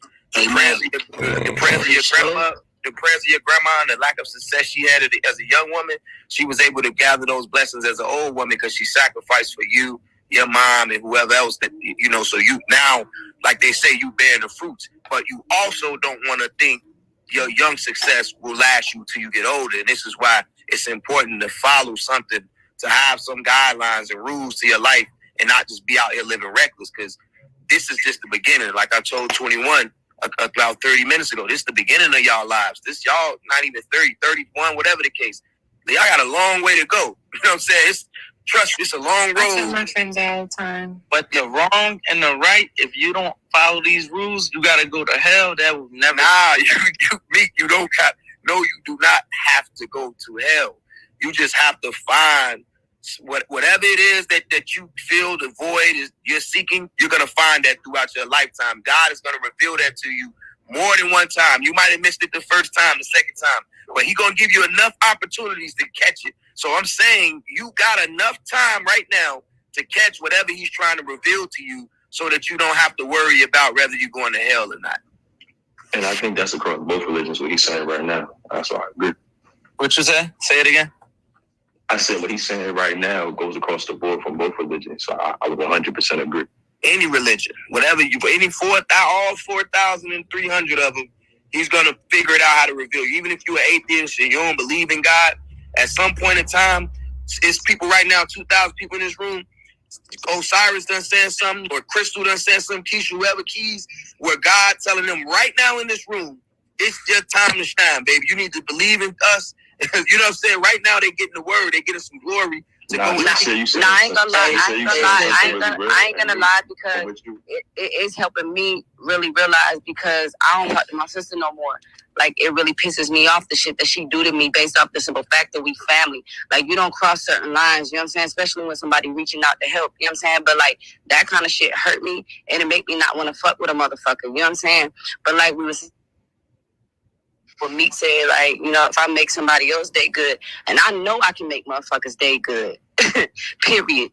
That I know that, but I don't want them to come in my life and fuck my shit up, you know what I'm saying, over and over again. So that's the reason why I don't reach out, you know what I'm saying, because I keep seeing patterns.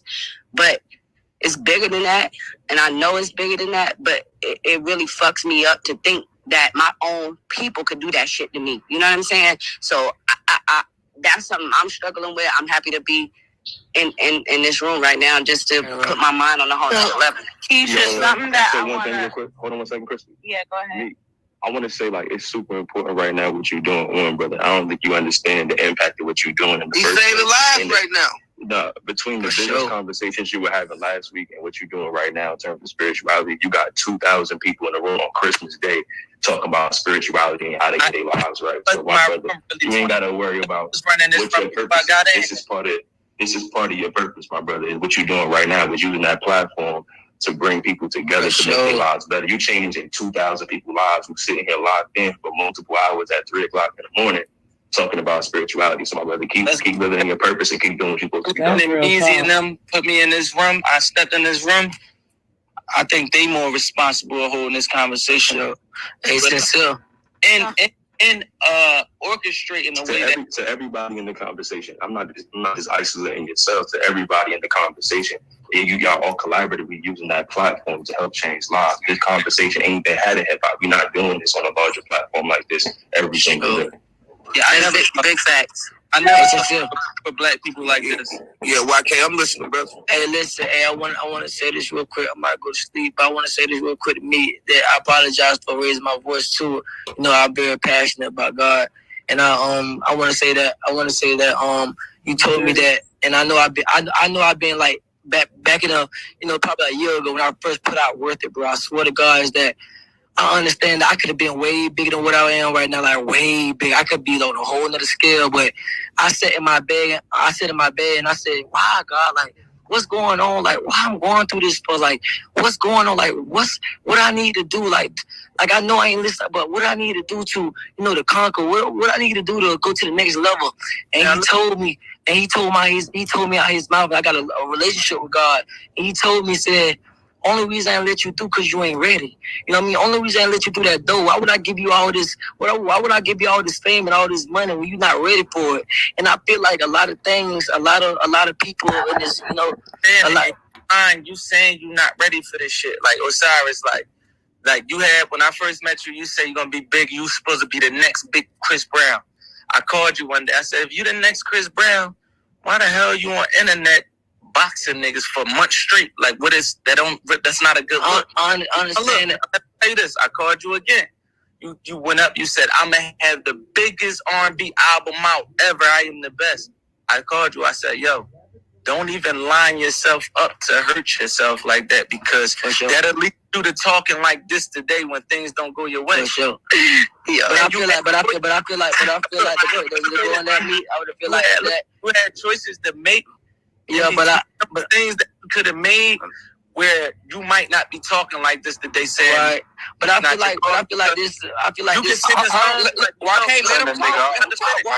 All right, cool. You can make a song that can change millions of lives, hundreds of millions of lives. Right. And this is something you saying you prayed for, but being as though it's not going your way for a year or two because you was on your little asshole shit for a few months. That don't have nothing to do with God telling you that's not your fault. No, I'm not saying that. I just feel like that he's not going to put me in a position that I'm not ready for. You know what I mean? And I went through a lot of trials and tribulation doing my career, doing afterward. Like it's a lot of things that that's personal that I didn't tell you and didn't tell nobody else in this group. Is that you got to understand that there's some trials and tribulations that I went through that I'm probably not ready for to get in that position. There's still time. I'm young. I'm only 22 years old. I have years in this game. You get what I'm saying? So look, bro, you feel like it can find you, or it didn't get your game, or you feel like it can find you? I feel like I just gotta be humble. I just gotta be humble, and I gotta understand. You learn from it or grow from it, or it's gonna confine you or grow, break up out that shit. YK, can I speak to your spirit real quick? Yes, ma'am. Because I know that we're of the same spirit. So something I actually wanted to say it to you earlier, but we weren't talking, so I'm gonna try not to be long-winded about it. But the thing that's coming on my spirit for you is that even when you're saying things like you're not ready, decide to be ready and walk in that readiness. You are a king. Pick up your mantle and walk. Walk with boldness and walk with courage and walk with humility. Seek wise counsel. You should seek wise counsel. And in order, when you're seeking wise counsel, open your heart to be able to receive the word of wise counsel when they are giving it to you. Stop speaking that which you are not. If you are a king, speak as though you are a king. If you are called to do something, speak as though you are called to do it, and walk with the accountability and the responsibility that comes with doing that. So you are standing in your own way, and God wants you to stop standing in your own way. And that's going to take you being humble, and that's going to take you stepping up to the plate. So all I want to say to you is, man of God, pick up your mantle and walk. Right, but I feel like That was fire. Miss Krista, is that I get exactly what you're saying, and I pray every night. You know, I ask God for wisdom. I ask God, to give me the, I am kind of stubborn. Sometimes I don't listen. I'm hard headed. You know what I mean? And I understand that sometimes I do stand in my own way, but sometimes that I feel like a lot of missions that I'm not ready for, that I gotta understand. I gotta learn and listen and conquer them the first step before I get to the next step. So it's like, before I get to that level 10, I gotta complete level 9. I gotta understand them. I gotta understand level 9 so I can get to number 10. How I'm gonna get to number 10 when I can't understand number 9, when I can't even get through that door yet? So what I'm trying to tell you is that yes, I can stand in my own way, but guess what? Sometimes I'm not ready for that level 10 yet. God might put me in that position in level 9, stay at level 9. Man, that don't mean slow yourself up though. Why can't you? I understand. But 1 second, what I do want to add to you too is also understand the difference between anointing and appointing. So if you look at the Bible, you're a Christian, you look at the Bible, David was appointed king at 8 years old. After he was anointed king at 8 years old, the oil went over him and he was anointed to be king. David did not. Black, white, Crystal, before you go, this kid you talking about, is he black, white, Asian? I think David was black. I think most of the people in the Bible was black. That's on me. But I can't give you no exact facts about it. But for me, I do believe that they were black because the first people were in Africa, and these were a bunch of niggas in Africa. So I say that to say, YK. So for instance, he was at age 8, right? After he was anointed, he was a shepherd boy. He went right back to tending the sheep. Then he had to fight lions, tigers, and bears. Then his ass had to knock a nigga down with a slingshot. Mm-hmm. Then he had to run away from his father-in-law that was trying to kill him because he was about to go into his appointment, and he was hiding in a cave. And when he was supposed to kill the king, he didn't kill the king, even though he could have killed the king. And that's when the king saw his heart for real. And you saw the reason why David was going to be king was because his heart. When he could have killed Saul, he didn't do it because he had the heart of God. So I say that to say he didn't step into his appointment until 30. So understand that you've already been anointed, and it's okay if it's not time for your appointment. But all of these things are a part of your journey. It's leading you to your appointment. So take it in for that and welcome that and receive that. And what I want to say one more thing is that what I learned too is that everybody can't go to your next journey. You know what I mean? So I had a couple friends around me. I had a couple people around me. I had a lot of people that I had to cut off. That a lot of people can't go with me. And sometimes God would put you in that position that you got to get people around. There's a lot of, and I'm gonna say there's people in here that can relate. There's people around us that we have around us that we try to take with us that we can't take with us. So you got to understand that God, we have an appointment, but sometimes we got to listen and learn, and we got to get people from around us. We got to understand. We got to learn from our lessons, because some people can't go with us. Some people we can't even take to our journey. Sometimes we got to cut them off. Sometimes we got to cut them off and leave them to the side because we're so angry. We love them so much. Come on, I want to take you to this next level with me. But guess what? We got to sacrifice it. Sometimes we don't like sacrificing. People in this group don't like sacrifice. That's what's wrong with a lot of people in this world, that we don't love sacrificing. So we can't get to that level 10 because we can't sacrifice. So for you to get that level 10, you got to sacrifice. You got to understand sacrificing the biggest thing that the biggest problem that we have in this world is sacrificing. And guess what? That's my biggest problem, is sacrifice. I didn't want to sacrifice my homeboy. So guess what? Hey, God, sit down. God told me to sit down and relax yourself. Guess what? You got to understand who rounds. You got to understand what you're surrounding yourself by. Because at the end of the day, everybody can go with you to that next level. So that's what I mean what I'm saying. I agree with you, YK, but also recognize that Galatians 5 says discipline is better than sacrifice.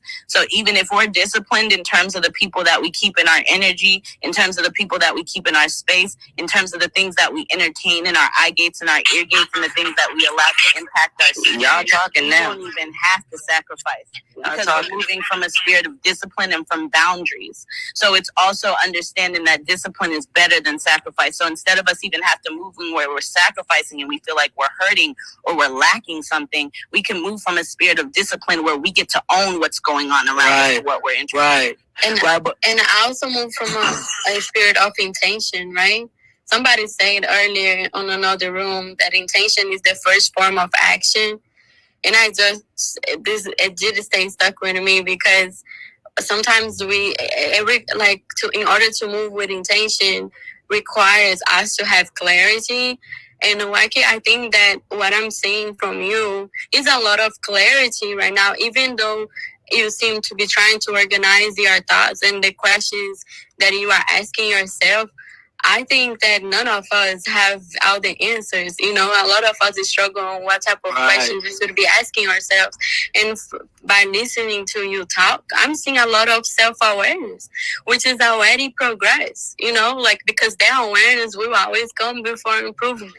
And it's so crazy. It's so crazy. I like that.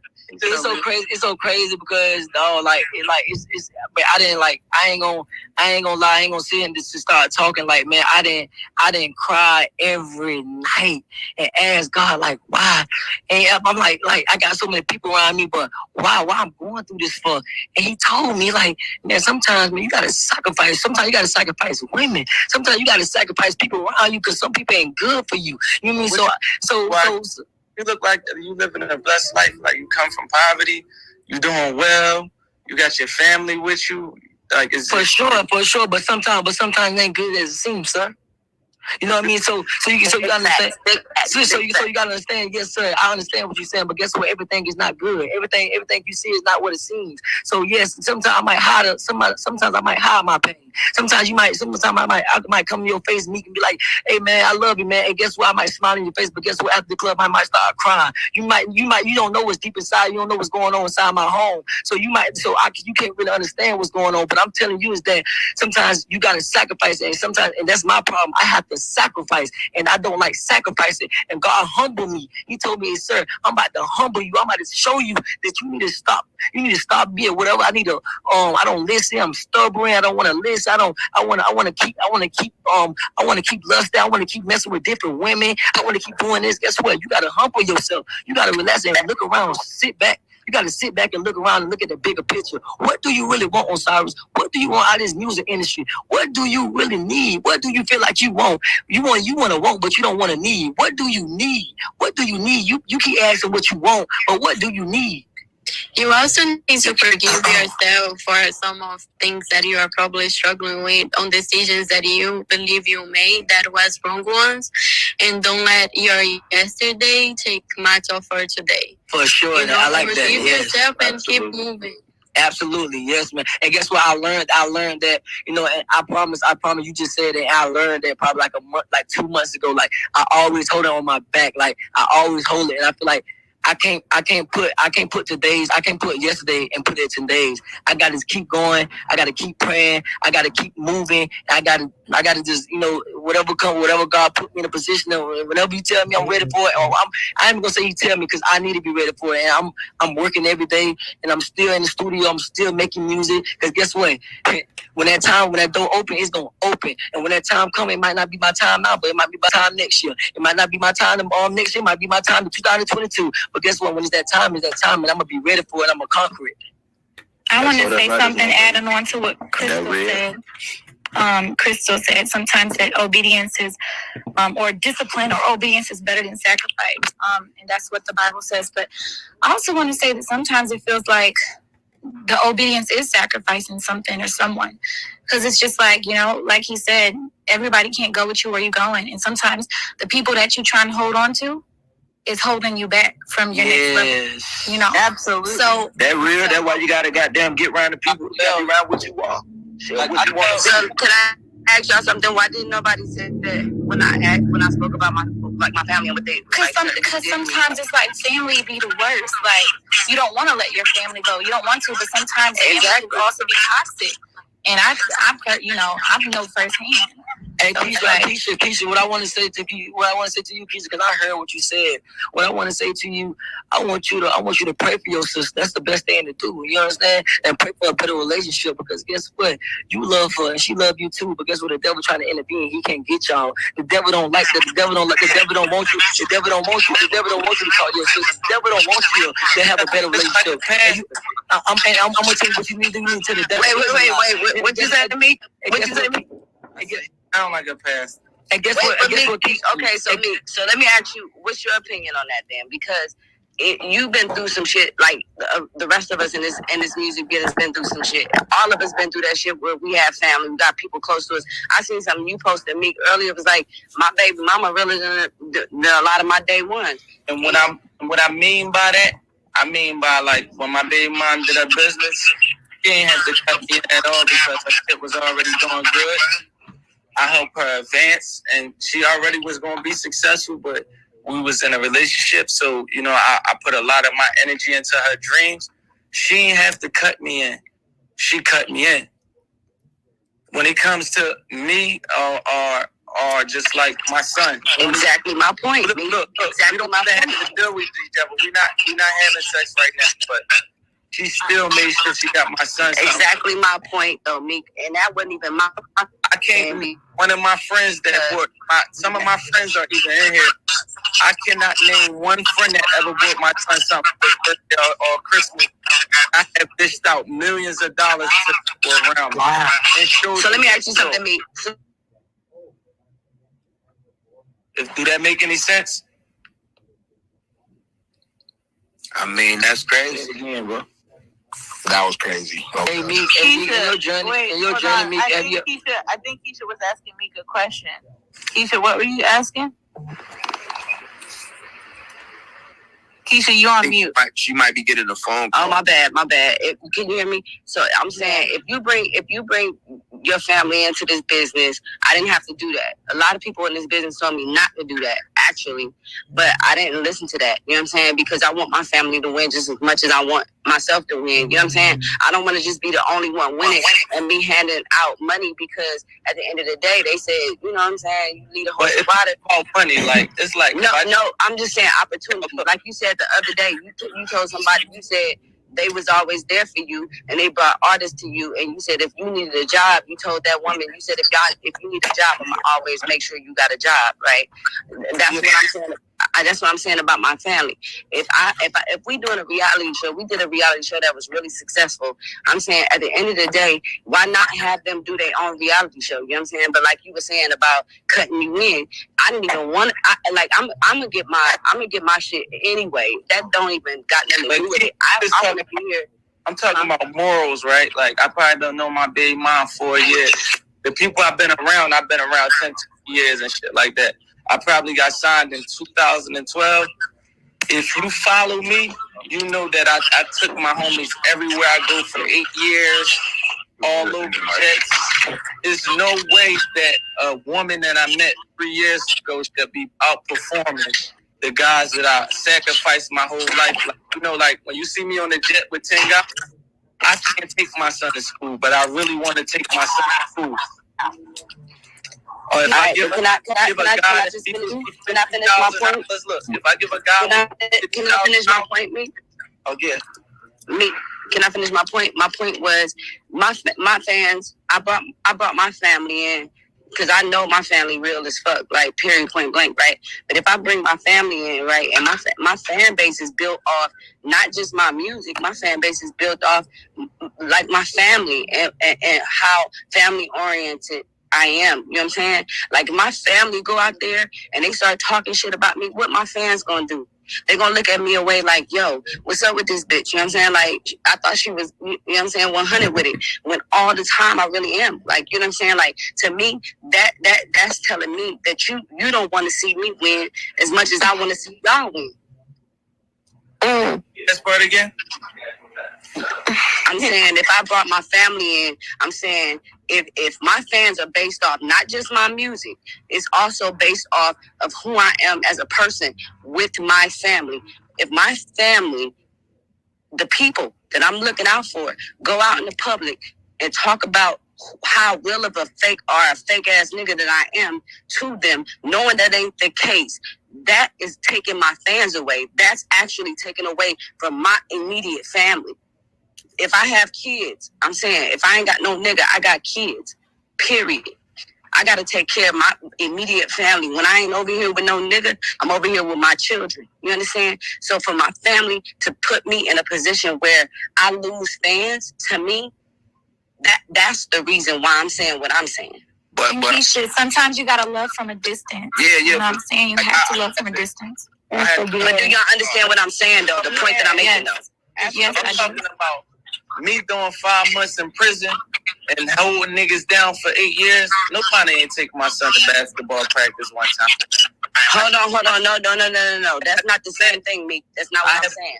Yeah, that's not what I'm saying. A woman that I might have met 2-3 That's years not what ago. I'm saying. What I'm saying is, if you spent these same guys that you're talking about that you get on jets with, not all. and you put these.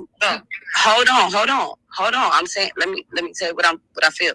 I'm saying, if you telling us that these people as people that you love and you relate to, if you put these people in position, that's like you putting somebody on and somebody that you love, and you put this guy on or whatever, he rap or whatever, and then he go on after he blow up and he telling everybody how fake of a motherfucker you are. When you put him on, that take away, regardless of how you feel, that take away from who you are as an artist. Yeah, that's just that take your fans away. Keisha, can I ask you a question? Not the real ones.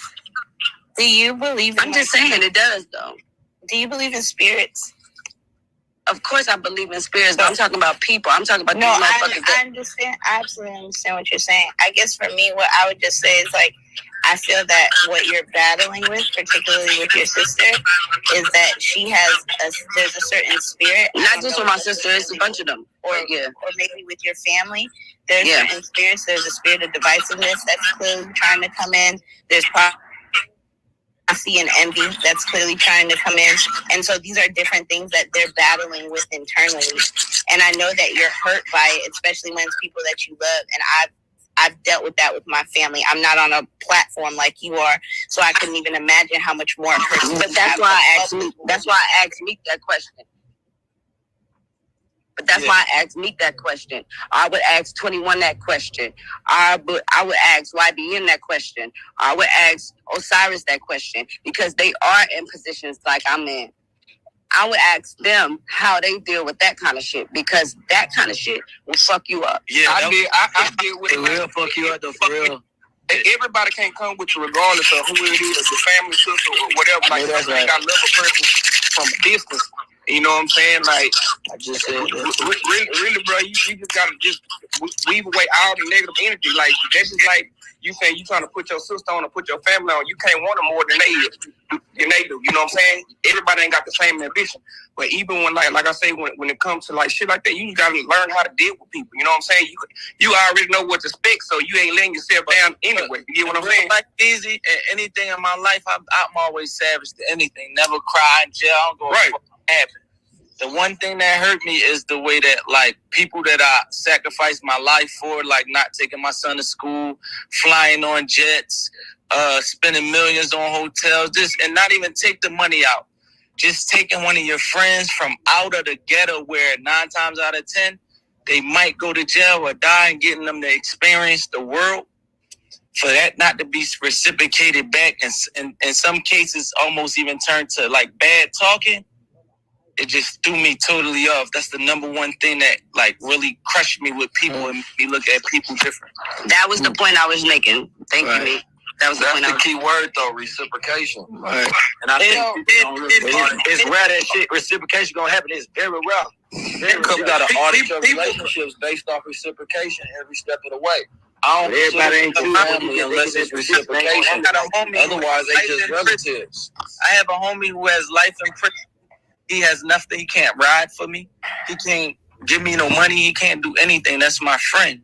I will never lose contact with him in my life. If he need to get in contact with anybody from my squad, I am the most important person. I am going to answer first every time, just because without a benefit, that's who I am. And if I offer that to my friend, I would expect that same type of respect back from him. But y'all got to realize too, everybody ain't got that same heart that y'all got. You know Right. what I'm saying? Like a lot of people, like we blessed with some shit that can't be taught. You get what I'm saying? Look, you can try to issue that shit out. I just said that's what hurt me out of everything. I know that's what I'm saying. We all deal with that. Like Eric, the hurt gonna come from the motherfucker that you love the most. Like we don't give a damn about what the haters talking about, but the ones that you like that's close up on you, But they say shit. okay, I'm just saying, imagine you putting some motherfuckers on. If y'all went to y'all hoods or y'all families and put some motherfuckers on, and then they can't talk you, they fuck up your business. They fuck it up your business based Right. off of you putting them on. That to me is the lowest motherfucking blow a nigga could ever do to me. That's what's gonna happen because they want your position. They want to be everybody want to be somebody. But the position what happens though. You know what I'm saying? Even though you want the most of somebody, but everybody gonna want to be to somebody. Everybody can't control that shit like you. I have a question, Meek. So with your friends who were like that, right? And when you noticed those behaviors, what did you do? Like, how did you combat that? I just really basically just departed, and it really wasn't even me departing. It just everything just separated, and then I started like we had a meeting, and some things that came up in the meeting was I didn't want to see people eat and shit like that. It's like, yo, 21 been around me multiple times in the casino and seen me give away probably, if I won 500,000, I gave away 150 to the people around me. So for the hear those type things to come back for somebody like me, I sacrificed down in my whole life so all of us can live. But you know the thing about men, though, men don't always appreciate being given because we want to be the givers. Right. A lot of shit. See, and that's where that hate comes in. That's where that hate comes in. That's real shit though, bro. For real. Listen, if you're a man and you got kids to take care of, you can't be working on no another nigga to give you anything. You gotta respect it. If somebody give you something, you have to respect it. What you want to say? That's if they men though, but it's a lot of males that we give credit as being men, but they ain't got them values, traits, and characteristics. So you falsely identify men who ain't even made it to that level where they respect and reciprocate. Also, I think it's important to note the reason why you guys have the favor and the influence that you have over your life is exactly because of that. It's exactly because of the fact that you're the lender, not the borrower. It's exactly because of the fact that you're the head and not the tail. It's exactly because of the fact that you're the person that will take the whole entire team on your back. Let me ask you something. When you're the breadwinner and you are in a position to give somebody and they tell you, I don't want you to give me. I want to be able to give myself. And you try to put them into position so that they can give themselves. And when they don't make the right decisions to make it the way that you can make it and the way that God has given you the mind frame to make it, and they turn on you, what do you do with that? It's no longer your responsibility. Yeah, you can't make somebody want something with it. You can't make somebody get it. We got smoke now. Hey, me. Yeah, you can't make somebody. Shut the fuck up. This how I feel about that shit, right? Huh? I feel like sometimes, bro, our life be moving so fast that we can't identify certain shit. And when I say that because I feel like sometimes the shit that we do for people, it ain't reciprocated back. It come back in other areas. So like that specific person that you help, he might not give you nothing back in return, but the blessing is coming back from somewhere else, from another area. And instead of us just identifying it as it's fun, we try and look for it from the people we give it to too much, instead of just noticing other areas where we bless that. Like, maybe that come from part of love I show. When that giving turn, you did your part. When that giving turned into a campaign of damn, Meek ain't looking out for nobody, that's when it turned into that shit cancel. But see a lot of times, you know you did your part. That shit like see me, I be around a lot of celebrities, and I see a lot of people that in the position y'all in prop up the wrong guys. Like I be like, damn, why would he give this person this position to do this? And there be able niggas around that can, you know what I'm saying, help to bring that wealth into the circle that I feel like a lot of celebrities overlook because some guy got some street cred or something, but not really looking at the responsible individuals. Just have a history. That was true. Exactly. So with certain people, you naturally want to help people that you closest to. That's just like, bro. A lot of us is goddamn, we come from nothing, right? So my mama ain't no motherfucker, bro, with having money or being no accountant or none of that shit. She ain't ever ran a company, but naturally, I'm gonna want to help her get in that position because that's my mother. So we don't, when we putting our friends on and our family on, we not putting them on as a business decision. We putting them on from just basically from our character and from our heart. But to protect your shit, though, you gotta know them and know how to handle your shit. Protect your shit. You can't let nobody burn not when you get in the car. No. Let me finish what I'm saying. Let me finish what I'm saying, though. Finish what I'm saying. When I say that, I'm not saying that to basically say, like, it's okay to let somebody cripple you. No, that's not what I'm saying. What I'm saying is, me as a person and as a man and the shit that I believe in, I would rather die knowing that I helped you or I tried to help you and you fucked me over than just being like, I didn't help you because I felt like you weren't ready. I'd rather live with the fact that you wasn't the right person, but at least we tried, bro, because it's from my heart. Yeah. I feel that 21. That goes. You did your part. Yeah, I like that. No, you did your part. Can I that 21? That shit can fuck you up too. But even if they running around saying they don't really appreciate what you put in, then that's what you stop. I ain't saying do it forever, but I'm saying don't dwell on it. Some shit, like I said, a lot of shit that we go through in life is for lessons and memories, bro. So we gotta do it. It's just two things I want to reflect on.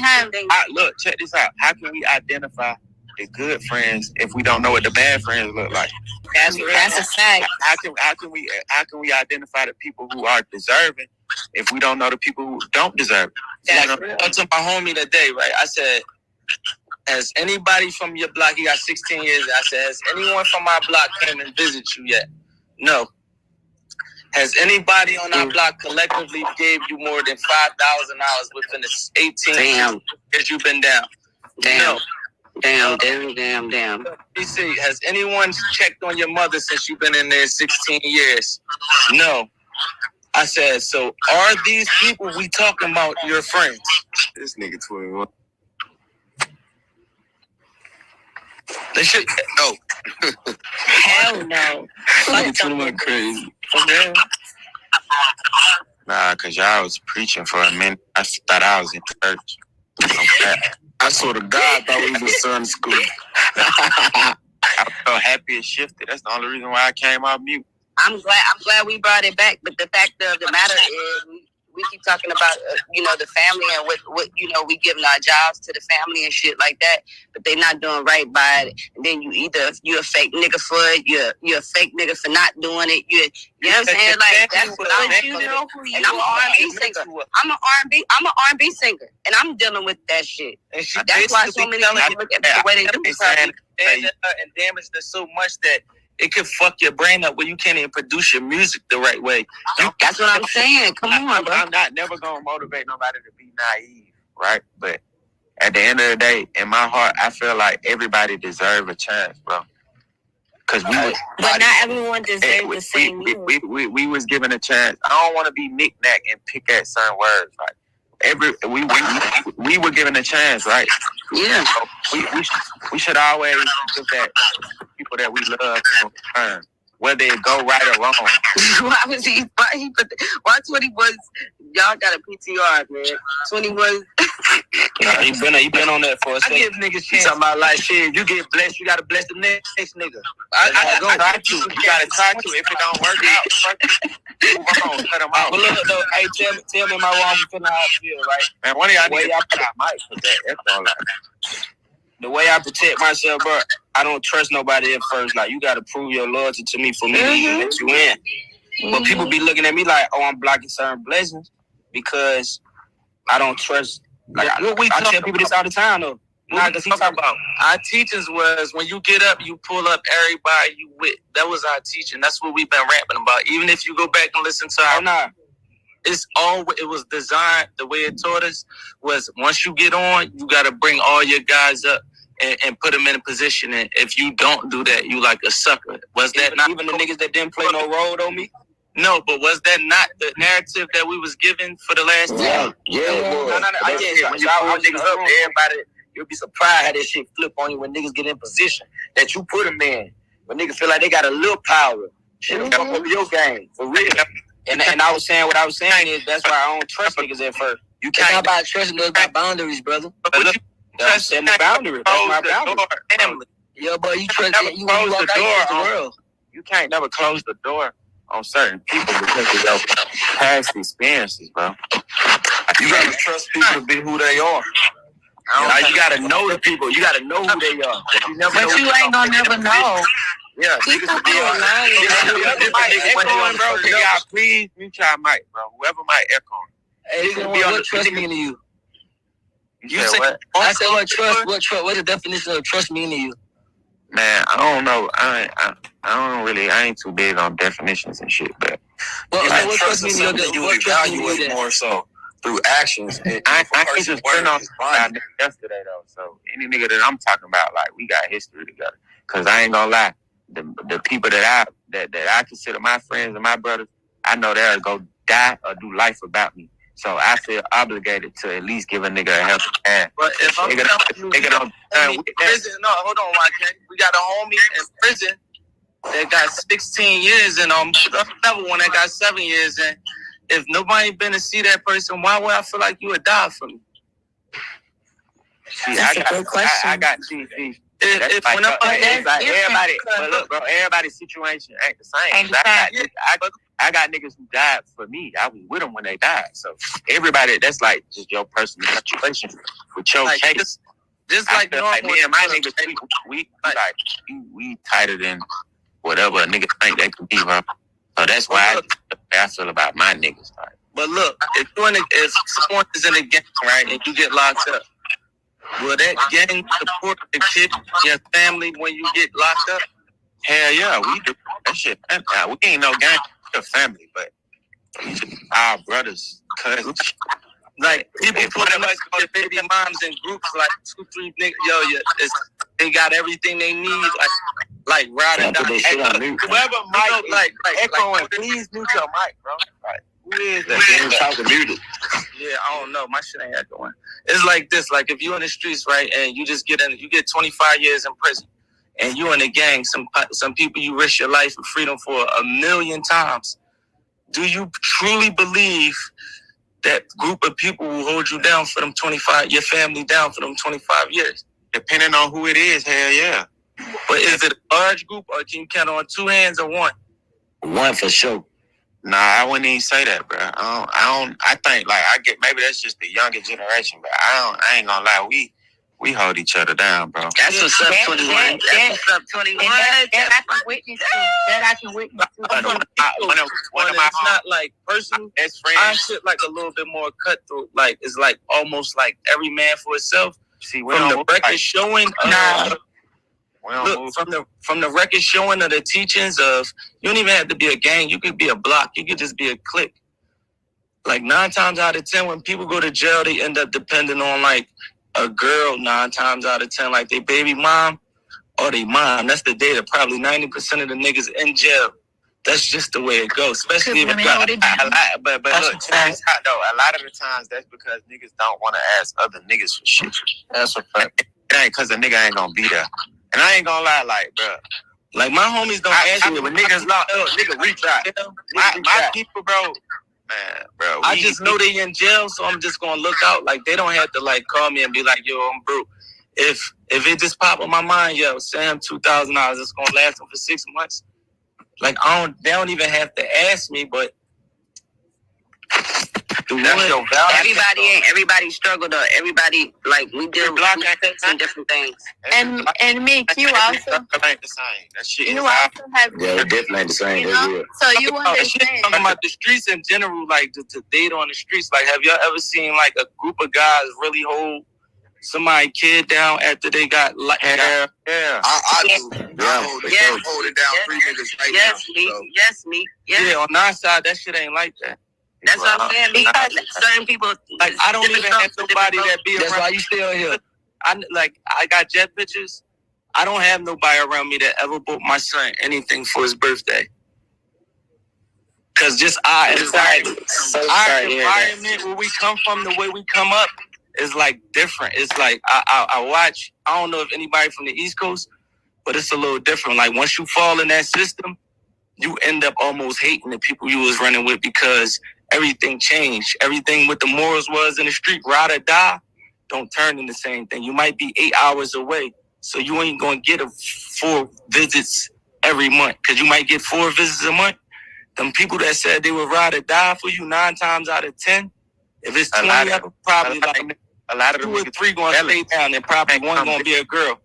A lot of them niggas be felons and they can't come visit you though. That's another time too though. I mean, that shit goes towards what's the most powerful groups in the world? It's families, right? And they tell us don't do business with family. And the reason they tell us that is because you're dysfunctional, right?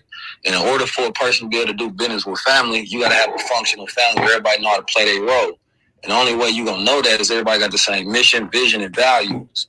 And for the most part, people ain't got the same values. They ain't going to function the same way. That's what I'm the reason why somebody's Also, family there's can be something solid, called hold it down. entitlement.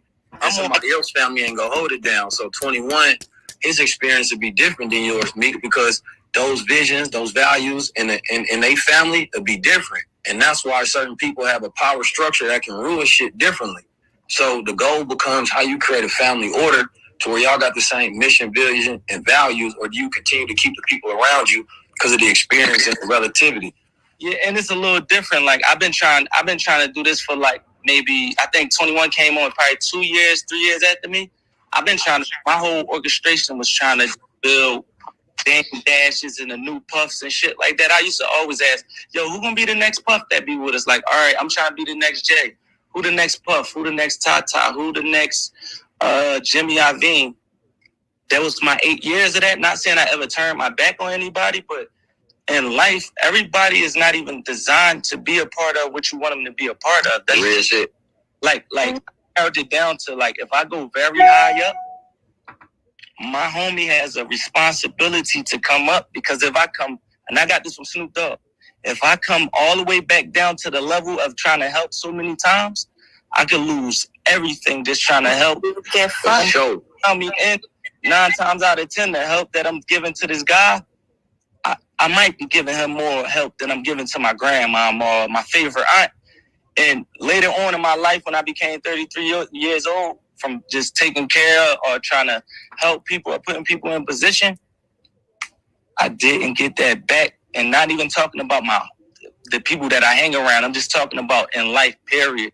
Through the music industry, to people that I helped in the music industry, it never really came back the right way. And I don't know if y'all see it. I never really see guys really hold people's families down when they go to jail properly. I ain't gonna lie, I do. My best friend got killed on my birthday with me. I was in the car with him.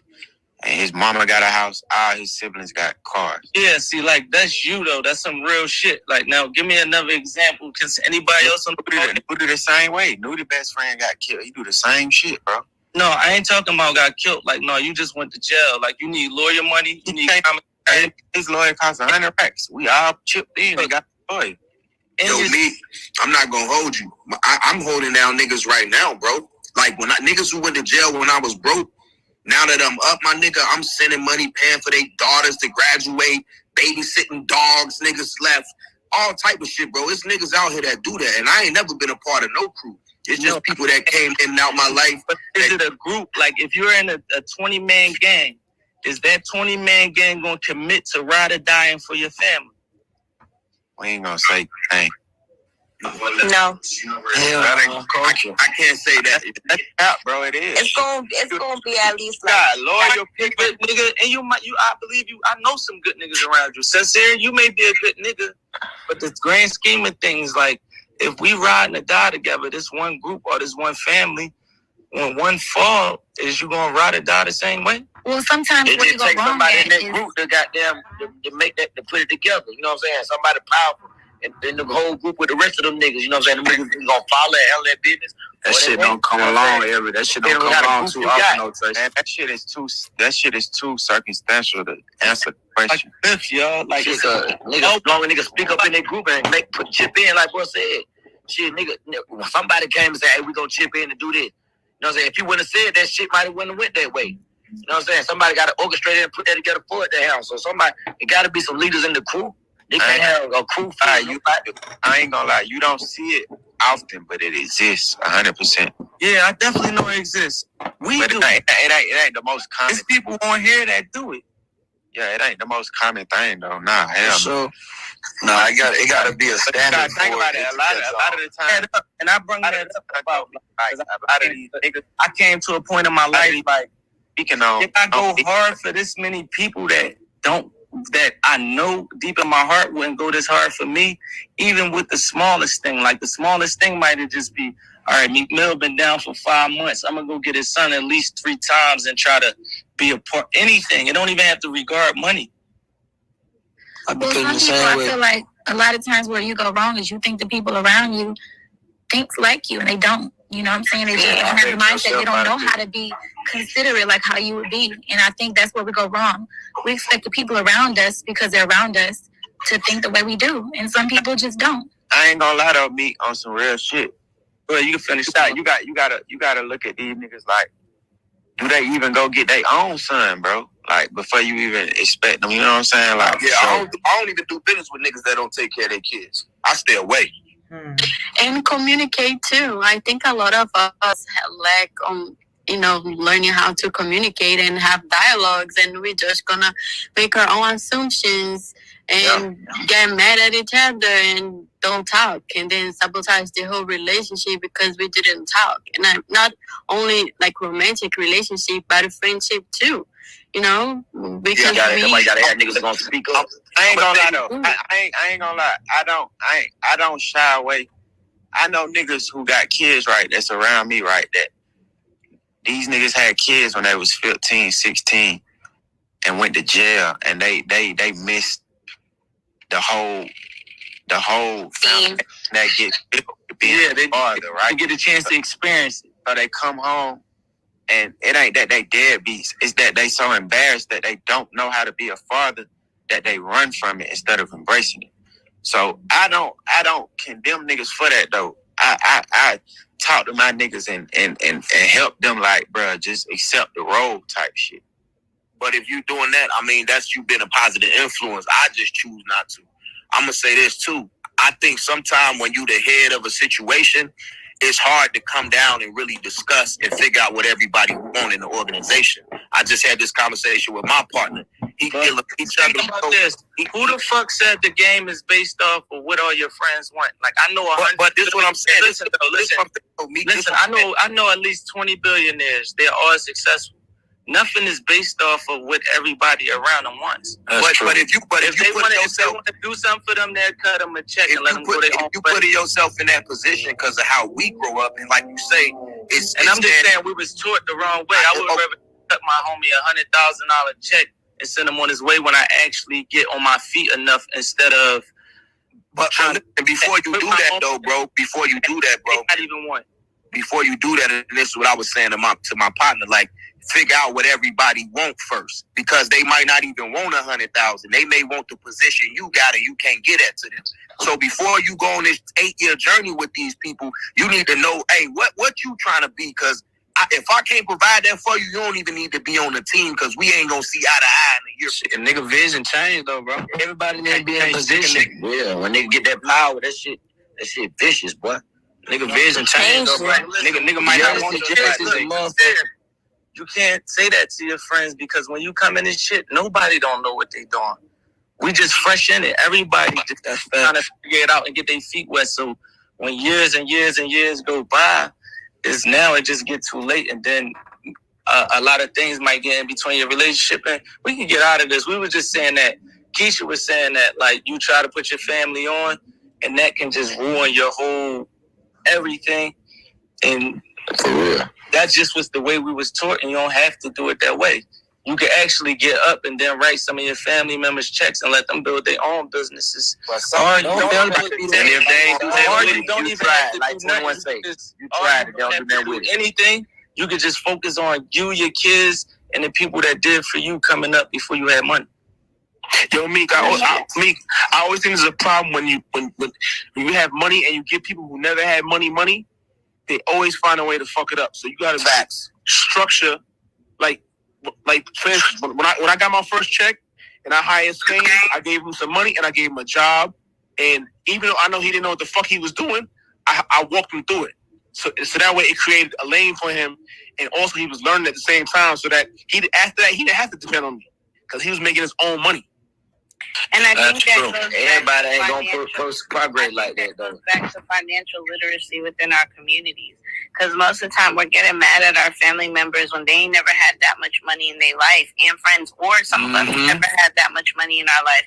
So we don't know how to make our money work for us. So it's important that we seek out that knowledge. But also, I feel like that means you're not supposed to be the boss too. No, that doesn't. I disagree. And you know why I'm gonna Sincere, you want to know why I'm going to go ahead and disagree with you? Because if LeBron thought that way, his friends wouldn't have came up with him. It's about having people who are also open to the growth and open to learning and open to obtaining that education. I don't think that necessarily where we came from or certain circumstances determine our end goal. Respectfully, Crystal, that's not what I think you should try to build your friends. Yeah, that's what I'm saying. But you got to identify early on just based on your relationship. No, I will also say that sorry. In a realistic way, Sincere, what are you talking about? Like identifying your day one early on. You would never know. This is what I'm saying, bro. Being a good leader is finding good talent, bro. Like me, even when I was a young nigga, I didn't hang around goofy ass young niggas. I hung around niggas that thought the way I thought, even as a young nigga. So when I was coming up and I started to position everything, even when I left and came to LA, I'm surrounding myself around people that think like me already. I'm not just grabbing any nigga that's doing anything. So it may be a person who was able to put the proper. My situation, everybody I used to be with had more money than me, probably had a brick. It's more than 7 years we was kids. Everybody had more money than me. Once we got out of that, we went from playing basketball to soccer now. Now we playing soccer, people have to learn. Now to learn soccer, it might take you 1 or 2 years if you're taking a chance with your homies. 100%. Like you would have to give your homies a chance. You just can't make that decision of he ain't built for it or he ain't fit for nothing. You know, this is we probably ripped our lives together many nights in the streets. So when business come about, we think a little deeper. We try to help our homies. But me, do you feel like we mix friends and business together? Do you feel like we do that a lot? That we mix friends and business together? All I'm saying was like my teaching. I ain't gonna say my teaching where I came from. I was raised wrong. I thought I had to put on everything around me that was close to me, and I thought I was responsible for bringing them up, like kind of like a survivor's remorse. I mean, I gotta disagree, bro. That was your teaching, right? Look, bro, that was your teaching, but what you learned from that, though? But what you learned from going through it and trying to put them on, what you get from it? I got hurt to the fullest point. I got pain. Exactly. A whole lot of pain. 80%. And I don't get hurt. Ain't nobody gonna do that. Cold nights and cells and shit like that. Spoiled this shit. No, not hurt. But that was the one thing that, like, investing that much time and energy into certain people, and they ain't reach back and even try or even put. And that's what we were taught though. That the fucked up part. Taught to get our folks up, and then that shit come through like this. Crazy. I feel like, bro, in the streets, it's more of a rigorous training ground because you're not about to put a kilo in a nigga hand who you know he ain't gonna do what he's supposed to. Hey, the thing about it, regardless, if that's your man, you still gotta look out for him though. You know what I'm saying? Like, you can't beat a nigga around. You don't think them nigga gonna try to come take something for you? Like you can't be the only nigga around this bitch balling and you storm in your partner. They gonna try to come take something. Yellow, you gotta put your niggas in position though. Yeah, listen. What I'm saying, even though like we be knowing, like sometimes we know. What is the point that we making? Huh? That you just can't have no niggas just around you free to hang around. I'm trying to make it's just a proper team, bro. It's just about taking different points. it's like being a coach, nigga. You know what I'm saying? But I understand your situation a little different. You came up with guys that was getting more money than you, and then you became the big dog. Now you trying to position them. We might have risked our lives together 10 times. I'm not just going to give up on you on the first business decision because you messed up. I'm just saying that we was raised wrong, thinking that we had to bring everything up around us when that is not the case. You could get up and you could write people checks and let them go about their business. So what's the criteria? At the end of the day, knowing you tried. What's the criteria for a second chance when they mess up the first time? Let them know you tried. You might know if you having this type of money in poverty and you having millions, you might be giving people 10, 12, 20 chances. You don't even count no more. It don't even really be about that. It be about the effort of what you put in. All right, so after that person get that second chance with the same mind, then they gonna do the same thing with it every single time. So like right now with family, I give them an opportunity. Like, look, I got 10, 20,000. You come up with a plan for it. It makes sense. Then I'll rock with you, and then we'll split the profit at the end. But if they can't come up with a plan or nothing, then I ain't getting nothing. I'm from Oakland. You been in college? Have you went to school? Nah, I dropped out. Caught a case. Everybody's situation different. Like where we come from, like our education is not there. I just believe you should work with your homies if you can. But always rule number one, what I was taught growing up, that is not the case that you're entitled to with people, because that's facts though. A group of people can turn on you, that'll fuck your whole head up and hurt you. I seen that. You know, I just learned discernment from a long time ago, growing up in Oakland and St. Louis, really though. And I just bailed out one of my partners, and I'm gonna hire him, but more so because I seen his growth over time. So I know what number one, as Bruh Sincere was talking about, like looking at a person function and role, right? So you know, once you give him something, then he got the opportunity to do it based on his talent and his role. Like I hired family that wanted to partner with him, but I couldn't because they weren't ready. So I had to build the business, then hire them. Now they're working for me instead of with me. Exactly. But then I gave them equity in it because I fuck with it on that level to where, like, no, I want them to still grow in the business because they're going to do a whole lot of work for it. But I also built up a 7-figure business with a partner of mine, right? And I wanted a whole circle to come together because I seen the vision. And fortunately, really, we had to go separately and build 7-figure businesses. Now at the top of the year, we coming together and we're going to build an 8-figure business because if we did it on our own, we can do it now. But we proved to each other, but we had to cut some folks off that was a part of the original circle because they ain't going that same journey of growth. So now that we kind of proved to each other based on our own experience, now we can kind of check each other's resume when it comes to auditing each other as far as like, all right, this going to be the value. But I know what they role and they function is when they come to the table now. So the level of discernment you have as you grow and you give opportunities, you got to see that person growing as well so they'll do something different with that opportunity. For sure, because a nigga, you could get... I had a nigga around me... just wrapped up everything what I was trying to say in one, too. I had a nigga around me, it didn't matter if I gave him $100 or $10,000, he blew it at the same speed. So I seen that automatically. I'm like, okay, he not a nigga that he can't handle no money. So I'm not going to let him do nothing that got to do with handling no money. So that's what I mean by seeing certain traits in people, like irresponsible things that they do where you could decide like, okay, I'm not about to let this person be my partner. Maybe you could just be the muscle. Here, I'm going to hire you as be security. Oh, you can't even do the security job, right? You drink and try and fuck the bitches. You supposed to be watching, guarding me. Okay, you just continue to get demoted so I can have enough on the list where I can show you like, look, bro, I gave you all these opportunities before I gave you a position of power. You talking about making niggas puff?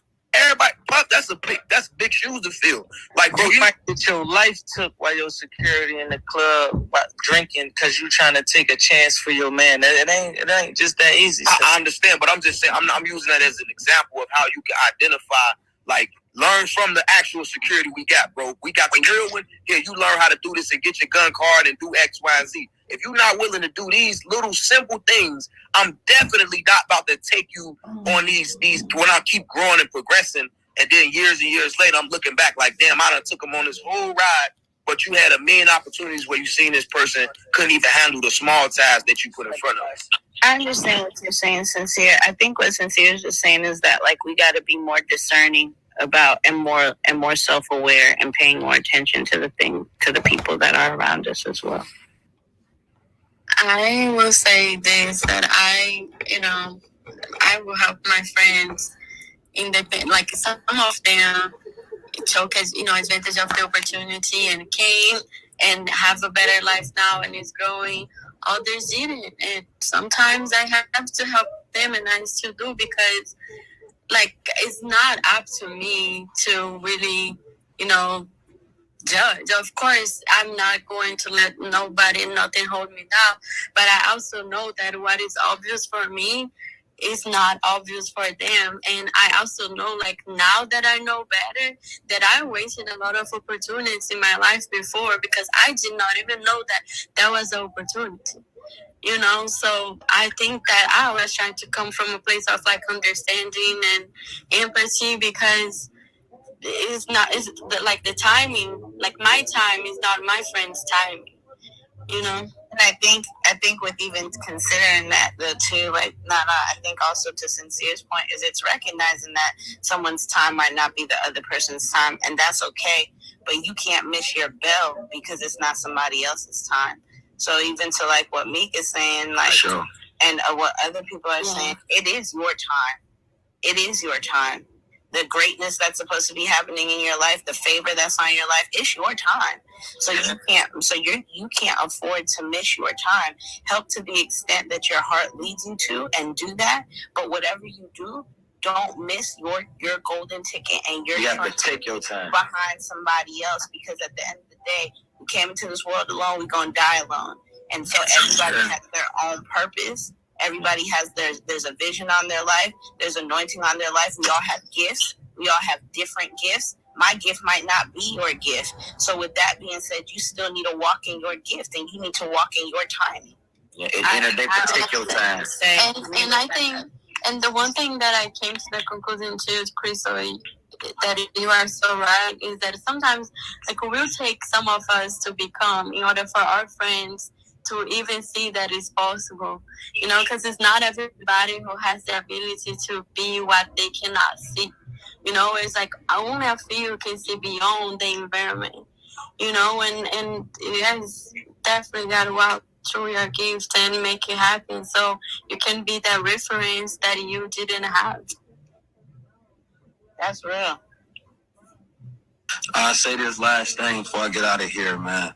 First of all, I enjoyed the dialogue. I wasn't even expecting it, but a legend is an energy that never dies, man. And as I look at everybody on the stage, everybody has already became more than the average man. And it ain't about what we obtain in life, it's about who we become. That's why certain men ain't remembered. And when the last person speaks your name, that's when you die. You feel me? And that's the difference between ambition and aspiration. Ambition is about what you go out and obtain. Aspiration is about what you become. 25 and 33. Tupac died at 25. Nipsey died at 33, but they did more in their lifetime than men would do in 1,000 lifetimes, for the most part, because the graveyard is filled with millionaires and billionaires, and ain't nobody gonna whisper their name. So as you go along this journey, you just got to think about more so, what do you want to become?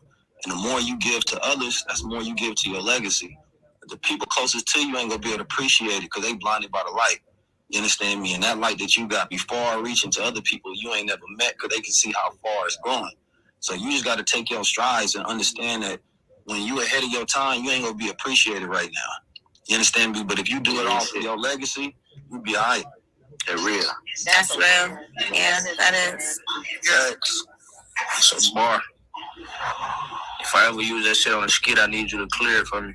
Shout said that, Shout said that. I swear to God, he just said shit there, boy. And I think not everybody can go to the top with you. And sometimes, like what Meek said, like sometimes the people that you think is going to be there for you is not really there for you. And it really hits when you have your hard times in life. And I think at those moments when you're feeling low about it, or like all of us, because I know we've all experienced that to our own capacity, when you're feeling low about someone not appreciating you, I think what Savage said is so important, to know that even if this blessing might not come from the people that I expect or that I want it to come from, it'll come from someone else. It might come from somebody I don't even know. That's important. They preparing you for that blessing. Because a lot of times, let's support, again, remembering that the anointing's on the bloodline and the favor's on the bloodline, I might not even see that blessing, but my son might, my daughter might, my grandchild might, because of that one person, that one ungrateful person that I helped, because I sowed a seed. Might not just see it from them. They might be preparing you to get that blessing from somebody else. Exactly. And a lot of times love don't even be coming from your family and shit. Love be coming from people that you don't even know. It be the strangers that be loving you. Yeah, it be getting different. Yeah, you don't know everybody don't ain't meant to come to the top with you, right? But I also believe that everybody ain't meant to be left at the bottom neither. So like you don't gotta be at the top. You don't have to be at the top. But some people are meant to be in the middle. Some people are meant to be like close to the top. I used to be on the block with like 30 niggas that I really felt like I would ride or die for. I agree. Look, we down to like 5 or 6 ones. And you say that shit, yeah. And I'm gonna tell you why, because there's only 5 or 6 people that's gonna actually do what they need to do. If something bad happened and one of us ain't have to be here, these are real people that really step up in the worst times of our life. You don't have a resume of stepping up and helping people in the worst moments of their lives. Like, I could just break down a few. Like Coon, when I was in jail, he probably did 16 3-ways for me every day when I was in prison. That's my brother. I told him, I said, yo, I don't even want to call you this much. Yo, you my brother, bro. I know you stressing, you going. He made sure I called him 16 times a day so I can be in touch with my family, even while he out with his girl. That's sacrificing for somebody. And if you got those people that sacrificing like that, it's extremely hard to find 20 or 30 people that will sacrifice for you when you fall in your worst times. That's a fact. It's like a 0.1%. It's going to find 20 people that have sacrificed themselves for you in your worst times. Hey, bro, it's hard to find one. It's hard to find one. And it might be I'm just blessed, man, bro. And 21, when you said like, oh, it's experience too. I'm 33 years old. Like, even like, there's so many things I hear people rap about and talk about. I really had to live in that before in my 23, 24, 25, 26. Just now I'm 33. And from what I've seen from not just me, everybody that was successful, it always narrowed down to like 5. Everybody that went to a extreme level. And you know what, Savage? The thing about you, and this is just on my heart, so I'm going to just say it to you. I don't even think sometimes you fully grasp how much of a light that you are, and you have to be protected. So I'm not surprised that there's a hedge of protection around you, even in the people that are kept around you, because you are such a gift to the world, and the calling that's on your life is so great, like so much greater than even your artistic talent and ability. He just getting started. It's so much greater than your artistic abilities. It's so much greater than what you've already obtained and the success and all that other extra shit. Like, it's your heart. Like, the heart that you have is just a light that the world has to see. So I know that and I'm gonna get in my God bag. I know that God's gonna make sure that you have a certain hedge of protection around you, because you need to be able to touch the people that you need. Because the way that you're gonna be able to transform lives just by being a light, just by sharing your perspective, it's like unfathomable. Like, I don't even think your mind has fully grasped what you're even here to do. Yeah, took me a lot of shit. He taught me a lot of shit on here, and I've been hanging around him for a long time, and it's the most I learned from just hearing him speak on here. And like when you was talking about how people are supposed to be in the middle and not everyone's supposed to go on top, I agree with that. But sometimes people are not even supposed to be in the middle, because people that you want to see win will envy you and hate you and want to be in your position. So they start doing like what Meek say, sneak shit, all types of shit like that. I can tell you back to what Keisha was saying. This is the biggest of the hood. Manipulation. Yes. Manipulation and money will do anything. It's millions of men and women that lost their friendship and family to manipulation and money from other people being in their ear. It's like something playing that, you know, when you play chess You can't. You have to learn chess through experience. You got to play 100 games to learn how to play. You can't learn fast. You gotta fail. You gotta fall down to understand the life. Yeah, life you have to go through things and then to get a full understanding. And you may be the lucky one that creep through and got 20, 30 guys that really stay down for you the way you down for them. That's a fact. That 2030 that number look just sound big as hell to me, bro. I ain't gonna lie to you, but like me, when you first started popping this shit, like how big was your crew? Like niggas you felt like would die for you? A real crew, like niggas I used to sleep in beds with on couches with was probably like 15. And you down to 5? Yeah, down to 5. But I used to hang with like a real 30 people that I sleep with, like trust. And go out and they did sneaky shit. Not only that, it's just not even about sneaky shit. It's just about like, think about it. If I come home from jail and I graduated, now I'm hanging around billionaires and I'm trying to step it out. And that ain't about the money they got. It's about them stepping into new realms, trying to grow and do business with these people. Some people that I be with are going to have to grow with me. You're going to have to know how to come in these certain business meetings not smelling like weed. You're going to have to know how to pull your pants up because you might turn the business deal off. And if you turn the business deal off or do anything, that means you bring the situation down. And real. And I'm helping or trying to help cannot be bringing my situation down. Everybody can go with you. And that's a balance. Oh, even them, they just I might start going so far away from them that they're not keeping up. And I ain't saying people got to keep up money-wise, financially. It's just a certain way of mentality. Mentally add to the situation. Mindset accordingly. I ain't gonna lie. I feel like sometimes we give our friends too much of a percentage of our life, though, bro. Yeah. Like everything. Friends ain't business partners, bro. Like it's just certain people that it's y'all do different things together, bro. Everybody ain't supposed to go to the business meeting. I don't feel like that should determine the ultimatum of your friendship, though. Right?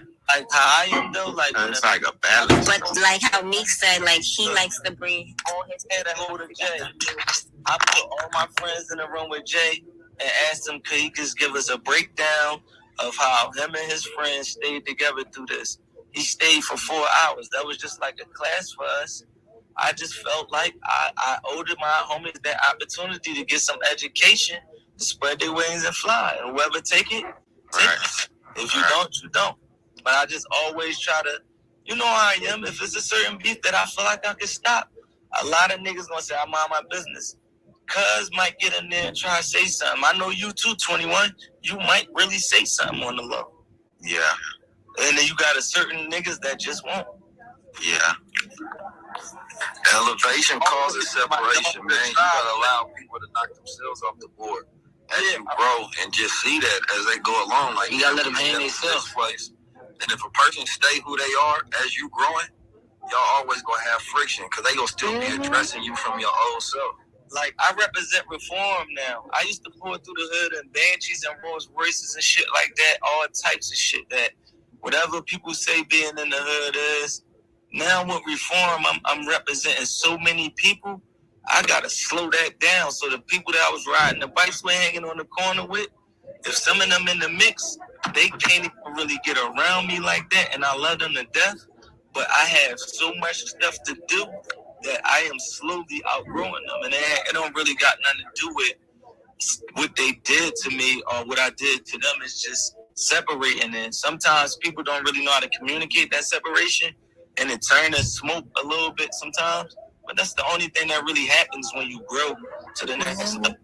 Out of 20 people, only 5 of my people grew to that space where they can kind of keep up and add value to the situation in some way. And it don't matter what it is. You can just keep the phones running or answer emails. Anything can help. And a lot of people also think like just because like you growing and stuff, oh, now it's like a problem, like, oh, we got beef or something like that. And it's not even that. It's just that you outgrowing people. You don't want to be around the same shit that you used to. Would you be open to letting any of them the niggas who you cut off back in? No. It's almost different because like the way it used to be, when you get back around, you're not even gonna understand it. Like if you thinking with a street mind frame, like now our mind frame is kind of out of that. Like if my homie broke, I'm gonna tell you, yo, you broke, man. Get up. It's time. You got to take the lowest job and get in. You know, in the streets, if you say that to somebody, it's like almost disrespect. Now we talking real reality. Yeah. Help you get on your feet, and this is what we need you to do to follow. That's just what it is. That's how we come down as men. But you know, some people ain't grow like that as men. They might take that as just straight disrespect and shoot that opportunity down. You understand? For sure. Sometimes I think that is a matter of like a lot of us does not are like how you say non-conformists. Like we are not. We don't like to be comfortable. We like the challenge. We like the growth, and then this can be lonely because not everybody's like that, right? Some people want to be comfortable. They need the security. They need the fast results, and others are more about playing a long-term game. And is it lonely? Is like sometimes I feel super like alone, you know. Like sometimes I ask myself, like if I get into a car accident, like who am I going to call, right? Because all my family live in Brazil. I have been here for 10 years by myself. So, but at the same time, when I look back and I see all my sisters were able to go to school and I was able to pay for them, I see my family living a way better life. I see my friends who I was able to support and go to college. You know, I see the free schools that we were able to build in our community and make our work, you know? So, and I just think like maybe that is what is mean to me to truly feel like I'm alone here, but at least like things I'm bringing results, like, and I'm helping to elevate the community and elevating myself at the same time. I agree with you, and I feel like sometimes when you get on the top, you're gonna feel lonely on the top, especially when you're growing and you cutting off people because they're not in the same position or the same mindset as you, that you want to get on your type of level. You are gonna feel lonely when you get on the top, and I also feel like yeah, you're never supposed to be comfortable when you're trying to succeed in life. Life is always about just getting out your comfort zone and just keep going. And even if, you know, you don't want to do it sometimes, you gotta just get out your comfort zone. You gotta just keep pushing and stuff. And what I mean too is that I had one thing that I did, if I could facilitate my friend's life and my sister's lives, and in a sense that they would not have to go through the same things I went through or the same sacrifice I had to, you know, that to me that would mean success. Because I know not everybody are able to go through this journey and survive, you know, like mentally survive, you know, and that was my thing. Like,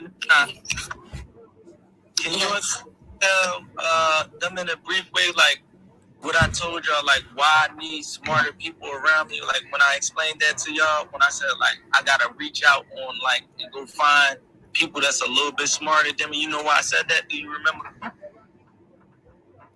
Who was the question for? Crystal, can you go first? I saw you one more. Yeah, sure. Basically what you were just saying is that what you're building and what you're trying to build, you want to be able to have people that you know around you that are able to also contribute to that and are able to elevate that, and people that are able to support that, and that you don't want to always be, or you don't want to necessarily be the smartest person in the room, because you want to be able to position other people so that when you're doing the things that you're doing that you already know, I know how to do this, I know how to get this. On the other side of it, you have people that are also being able to make the needle move. So you don't always have to feel as overwhelmed, feeling like you got to carry everything, because it's like a well-oiled machine where everybody's doing their moving parts. So by the time that you come back to it, you're like, oh shit, we've already gotten this far ahead in the relay, because other people are also running the ball, and you don't just have to run the ball by yourself. And they're doing it in their strengths. And I basically got to reach out to these smarter women on Clubhouse, because Now I'm past the point where I can't even reach to my homies now, because if I do reach to my homie and try to let him fly the plane for the first time, he might crash the whole plane. So that become not an option at one point in your life. You want the remote? Like at one point in your life in business, me, myself, I just grew so far where certain things just couldn't go. I mean, but that's like what Keys was saying. Sometimes the people super close to Look at these I made while you was asleep. So you gotta look beyond. Like I see even what you've done with PJ Kid. He's not a person that grew up with you, but you brought him around, put him in a circle. He already a person that's getting his own. He bringing something to the table. He not just maximizing everything. Exactly. He's not a hanger-oner. He's a self-sufficient individual. So I think a lot of it is about identifying people like that that's not necessarily in your immediate circle. That you like, I see potential in this kid. I'ma also help boost this platform because he's already doing something. And I think the relationship with you and PJ Kev have is beautiful. It's sincere. Yeah. Just to add to the point that you're making and kind of make it real simple. When you look at finance, you have assets and liabilities. The same thing when it comes to human capital. You have people that are assets and you have people that are liabilities, and the assets add on to what you're doing and help build a business and match the drive and complement whatever the weaknesses are that you may have in your organization. And that's really the best way to go about adding on as you move forward. Exactly. Like we build in 21 Savage, you guys, you're a business, walking business.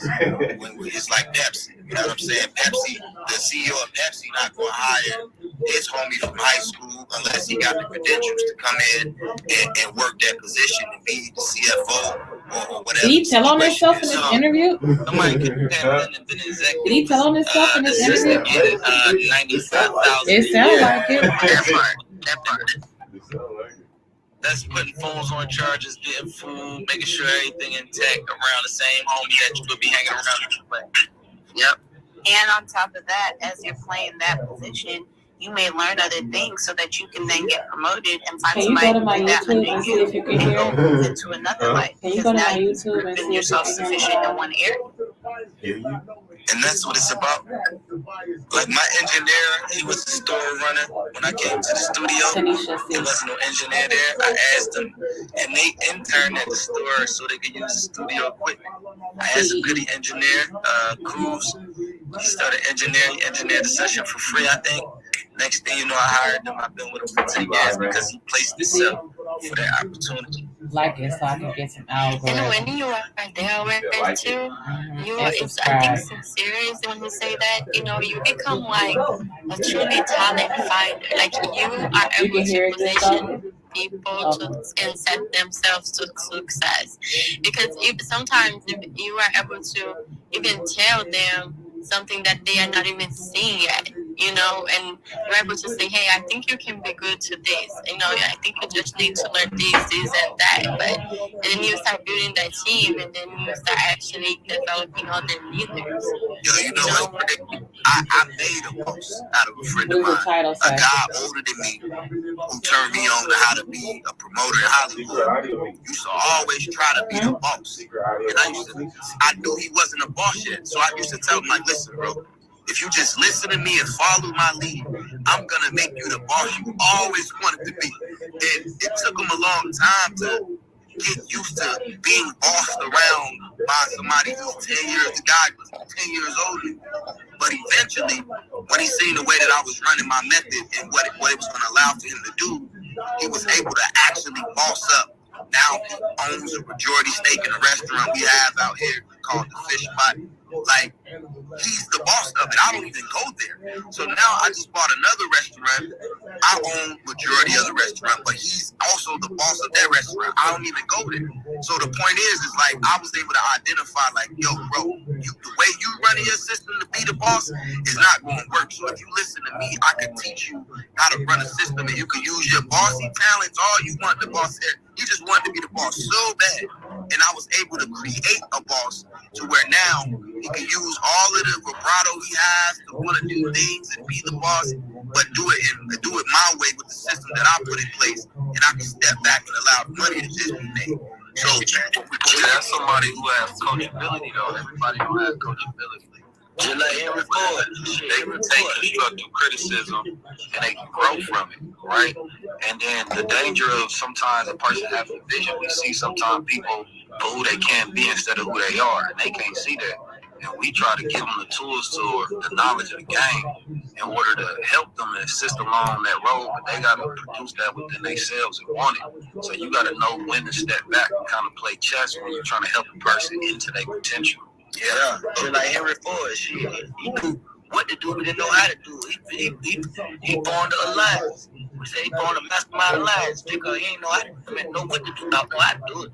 But he knew what to do. He had to make people put people in position who know how to do shit. So that's what you got to do sometimes in order to be a boss. That's Henry Ford. He was sitting down in a room, and he had all the reporters come in. And he said, y'all can ask me anything y'all want to about my business, and I'm going to answer. And they looked at him and started like, you don't know all this. And then he said, yeah, go ahead and ask me. They asked him the first question, and then he pulled somebody up from behind him. Exactly. So the moral of that story was, yeah, he surrounded himself with people that knew how to do it, but he had the vision. So, like, if you got a vision, you're going to be frustrated as hell. You got a lot of people who don't have ability around you and know how to add value. One just piece of cautionary, information, especially for, it's a lot of cats on this stage who are in their primes right now. And there was a time when we were in our primes in Atlanta and controlling the scene down there, employing 50 people, stuff like that. And the cautionary tale is that there were only probably 2 rainmakers in the organization. 2 people really bringing in money. Everybody else worked for the company, and they're drawing money out every month. So as different situations come up, and you don't have the people there to find other revenue sources or, innovate, do a lot of different other things, you still have this 50-person staff that has to get paid. So no matter how many hits, and I'm talking like producing records that sell 15 million at a time, you can still burn through that if you're not watching it, paying attention to it, and making sure that you still have rainmakers bringing things in, and you're constantly changing as the business climate changes in order to stay riding that way. I think another thing I wanted to touch on, it was said earlier when everyone was like, sometimes it gets lonely at the top and sometimes it's isolated. I think it's important for us to understand the difference between isolation and consecration. So sometimes sometimes it's not necessarily that you have to be isolated and lonely, but sometimes you have to be consecrated. And the reason you have to be consecrated is because when you're the head and when you're the leader, you have to be able to either, whatever you call it, whether it's your intuition, whether it's tapping in with God, whether it's being able to use wisdom, you have to have a strong spirit of discernment to make decisions, because your decisions are going to affect everybody else that is under you as the leader and the head of an organization. So sometimes it's necessary for you to have that time, whether that's even just time of rest by yourself, in order to be able to know how to discern, so that when it comes to you making those decisions, you can do so and not always hearing all the noise. Because sometimes when you're the person with the vision, you're the person that God, or whatever you believe in, gave the vision to. So everybody not always going to see your vision. Everyone's not meant to be visionaries. They may be meant to help you execute and be a part of whatever that larger vision is, but it's not their vision to know how to necessarily position it. So you have to be in alignment with yourself and with your spirit, so that you know that you're moving towards the greater vision and the greater dream that was put onto your heart. And sometimes that requires you to separate you from people for a certain period of time.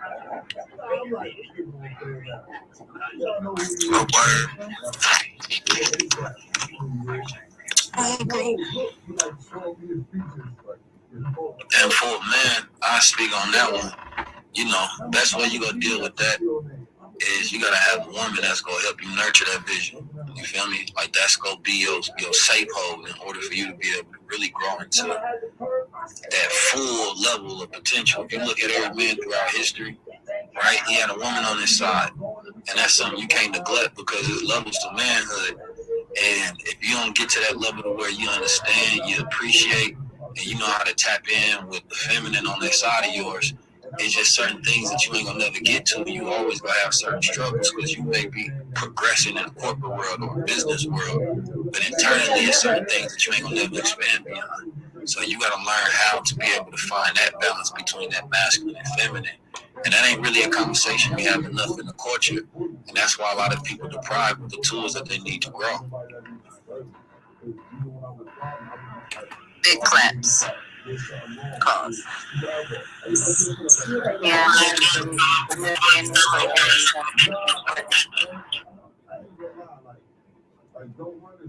But I do say this, because I respect a lot of the growth that I see in hip-hop culture. I see a lot of people, or I see some people, I say, you know, working to pull each other coattail, working to create some sort of semblance of a standard. And more is done, you start to create these archetypes where everybody starts to follow that same thing.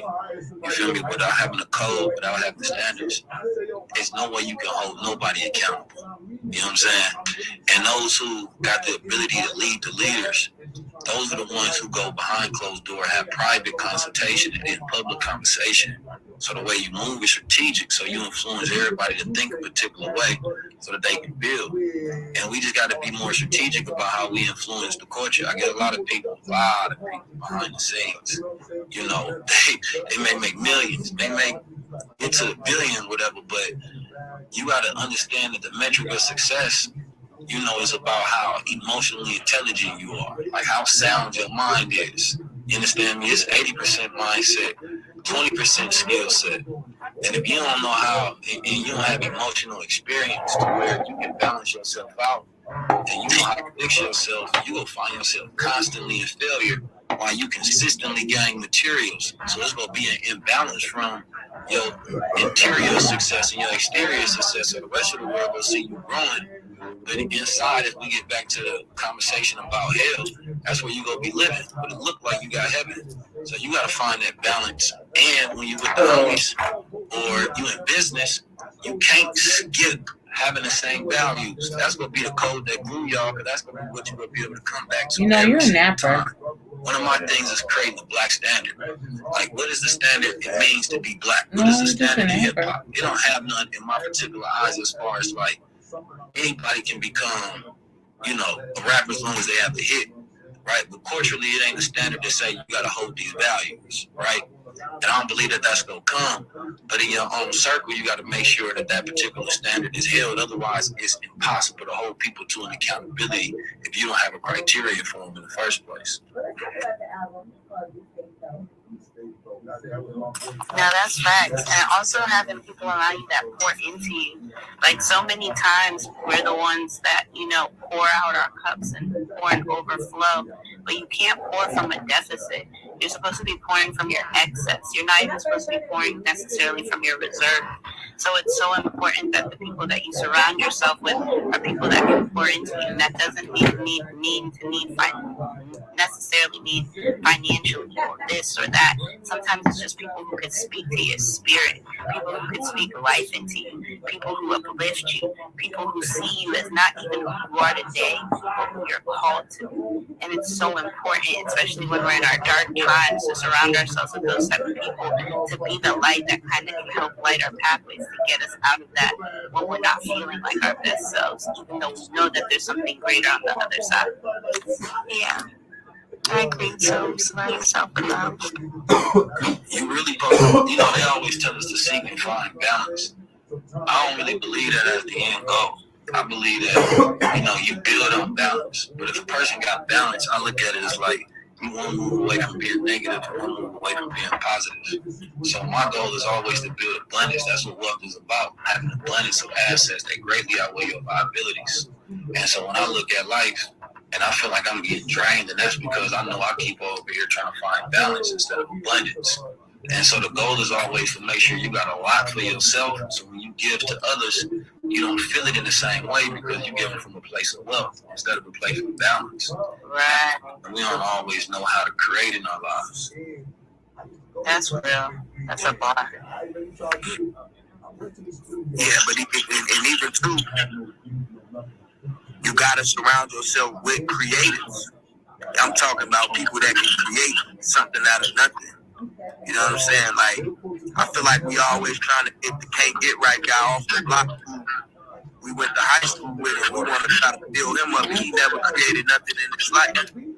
Just because a guy has an ability to sell cocaine or just poison in the hood, really, that don't mean he got the ability to be in the boardroom and function like around these yos that we still talking about it around.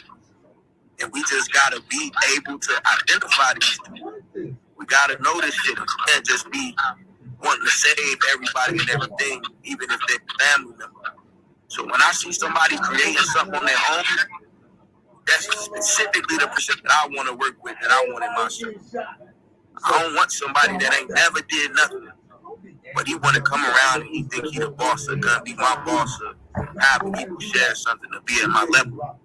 Like, that's nonsense to me. You know what I'm saying? So we gotta be able to see people who creating things on their own, and even though we might be in a high position, want to bring them into our circle as well.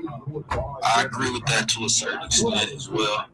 Because I do believe, exposure creates expansion. So sometimes when you expose people to something, you allow them to expand in ways that they ain't even know. So it is beautiful to be able to give people opportunities because they find things about themselves that they ain't know. So it's impossible for you to know about it when they didn't know, right? And of course, at that same token, it is, up to you to have a great level of discernment and wisdom to be able to understand when the person don't want to expand. And they happy at the level they at, right? Because you keep growing, you keep thinking the people around you keep growing, and that ain't the reality. So you just got to make sure you ain't delusional with your vision. That's good shit right there, for real. I'm gonna get out this joint, man. It's been a good talking. You know what I'm saying? I feel like we got a lot of knowledge. Talked about God, talked about faith, religion. Talked about how to move in a room full of vultures, man. This was a good call right here, for real. For sure. I'm right behind you. Bye, Sincere. Y'all have a good night and happy holidays. Good night. My man. Peace, God. Appreciate it, Sincere.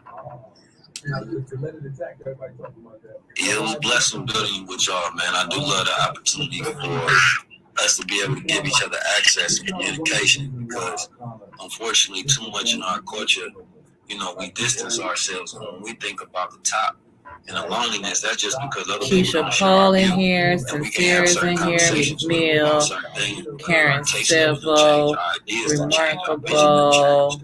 So you definitely got to understand how to surround yourself with a glass. Queen was in here. Peers. And sometimes DJ Clue is in these here. Are people that have a greater level of intellect than you, and sometimes it's people that have a greater level of wealth. But that exchange of perspective is what allows you to have that tug of war where y'all able to give to each other some sort of semblance of value. You feel me? So what this does right here with this app, it allows us to be able to cross-pollinate the culture where, I think it was J Rock was saying, it was at my brother Derek Gray's birthday party. He said it was a conversation between Nipsey and Jay. And he said, not verbatim, but he said that Jay was telling Nipsey, you in places that I can't go to. And I'm in places you can't get to, and that's how we make this thing work. You understand me? And as we continue to have these collaboration of conversations, we're able to give each other wealth. Wealth is a true access. You understand me? You can take a billionaire anywhere in the world, but he ain't got the perspective of somebody, even if they living in poverty, so that's going to be value to him. And if we be able to give each other that level of connection, then we do exactly what they never wanted us to do, right? And that's basically unite. That's basically have conversations that ain't supposed to happen. So I love this. We just got to continue to be able to create and foster this same type of environment, even when it ain't on this app. And it got to be intentional and purposeful. That's how we build some real agenda. I'm with that. I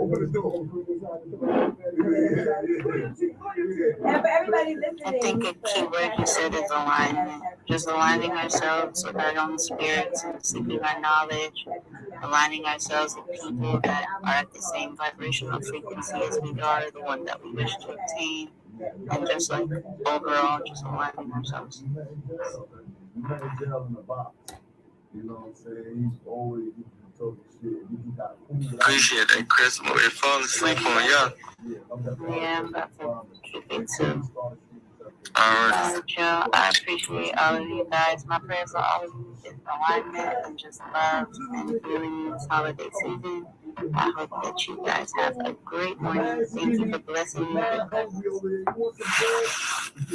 Merry Christmas, everybody. Merry Christmas, happy holidays. Happy holidays. To the next person, like you hook a string to a toothpaste. You take all the toothpaste out of it. You cut the top, which is the part you squeeze it out. They just be feeling like their life is hell. Like it just always seems like they getting hit left and right. You know what I'm saying? So I don't know. Everybody's experience is different. But you know what? Let me just say this real quick, because this is real important, y'all. Mental health. A lot of people that's homeless, if you notice, their mental health is not well. So even if they have family or whatever have you, they mentally not right. They can't even get it together. They walking around talking to themselves, screaming in the street, doing off the wall crazy shit. And This Medina talking, Wendy Williams' best friend. Like we talk about the typical homeless person. A lot of homeless people ain't like that, bro. A lot of homeless people they calm. They got kids. We talking about the old school crackhead people that talking to themselves and shit like that. It ain't like that, like that. A lot of them niggas don't even be crackheads. A lot of them niggas be warped. You know, we just think this like whatever. So the package felt pretty. I was hungry and I ate it, and I ate like 3. It was like the Mr. Goodbar looked like. And I'm thinking like not eating the shrooms look like a mushroom or whatever. I ate 3 of them, y'all, and I never had one in my life. Never. So my friend was like, listen, y'all, she's like, wait, did you try one? I'm like, what? I ate 3. She ate got your bottle of water, right? Y'all, I'm scared for you. So wait, y'all, I'm sitting there at my y'all, I'm no lie. I'm at my sewing machine. My feet, I started rubbing my feet together. I was like, girl, I bet you good. Y'all, listen, I sewed my client's sleeves together, y'all. You hear me? I sewed the sleeves together. I was thinking, I'm surprised you didn't sew your hands together. Y'all, I'm looking at her. Y'all, I was like, girl, you're looking real glittery, girl. Like, y'all. Listen, I just want to let y'all know that you shrooms. I slept so long, but that was the best sleep I ever had in my goddamn life. I woke up in my whole workout uniform, y'all. Look at you. Just to the neck, sweating, had to peel my clothes off. But I don't want to do it again.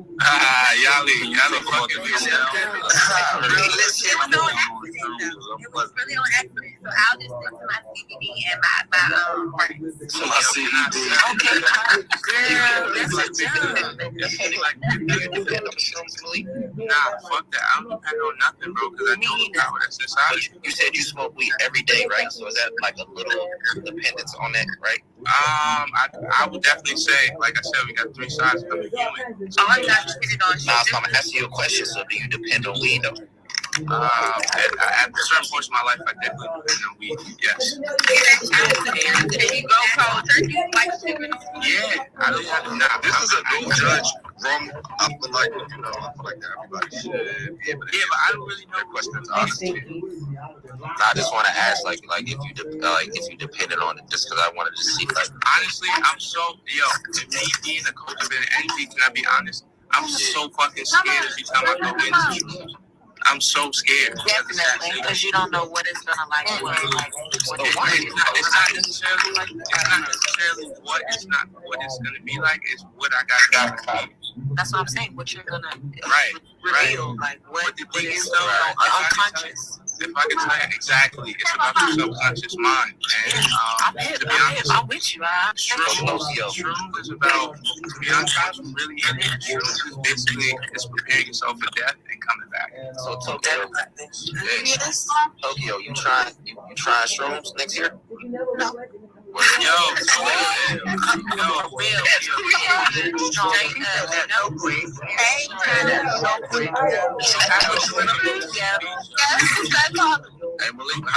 would love you as a friend, though. I'm in Virginia Miami Beach, yo. I'm in the beach with it. I be surfing, I be getting jiggy, yo. Black man on the surf. Come fuck with me. Wait, what happened? The show. It's a rap. I can do it. Oh, I can bars. Every fucking bar. Hey, dudes. What up, Toad? What's going on? Merry Christmas. Merry Christmas. Yeah. What you say? Same to you. Where you at? I'm at the crib. I'm pull up on you right now. I'm over here. Come on. Yo. Can I come to the We are. If I was in Atlanta, I would have. Oh, y'all from Atlanta? We live in Atlanta. We're not from Wait, Atlanta? From Atlanta? Oh, live in Atlanta? I live in Canada. I'm from Virginia. Yo, I just want to appreciate y'all for letting me clean myself up. That was on my neck when I first came here. I mean, I still don't agree with you, but yeah. We don't got keep the same energy. We just got to be aware of the work that's being done right here. It's like this work being done. Meezy, you must be room hopping. I be having Whitney. Look, Meezy, I be having Whitney sit up here. I be like, Whitney, do not leave. I'll be right back. Yo, what's up, bro? Yeah, somebody that's never done a drug before or like never been drunk. Substance, bro. Come on, bro. We're talking about my ancestors. Watch it. You keep saying ancestors. I don't understand. Okay, but listen, because if y'all have to stop being so close-minded. Like that's him and his way. You got to think about it. No. I'm trying to understand his perspective because when you talk about ancestors, I have an altar to connect with my ancestors. He's from the Africa. So you know what I'm talking about. No. What does the shroom have to do with your ancestors? Like that's not helping channel it. Like okay, that's what I'm trying to understand. Yeah. That's what I'm trying to understand. So my ancestors are praising which are giving thanks to or giving offering to your altar.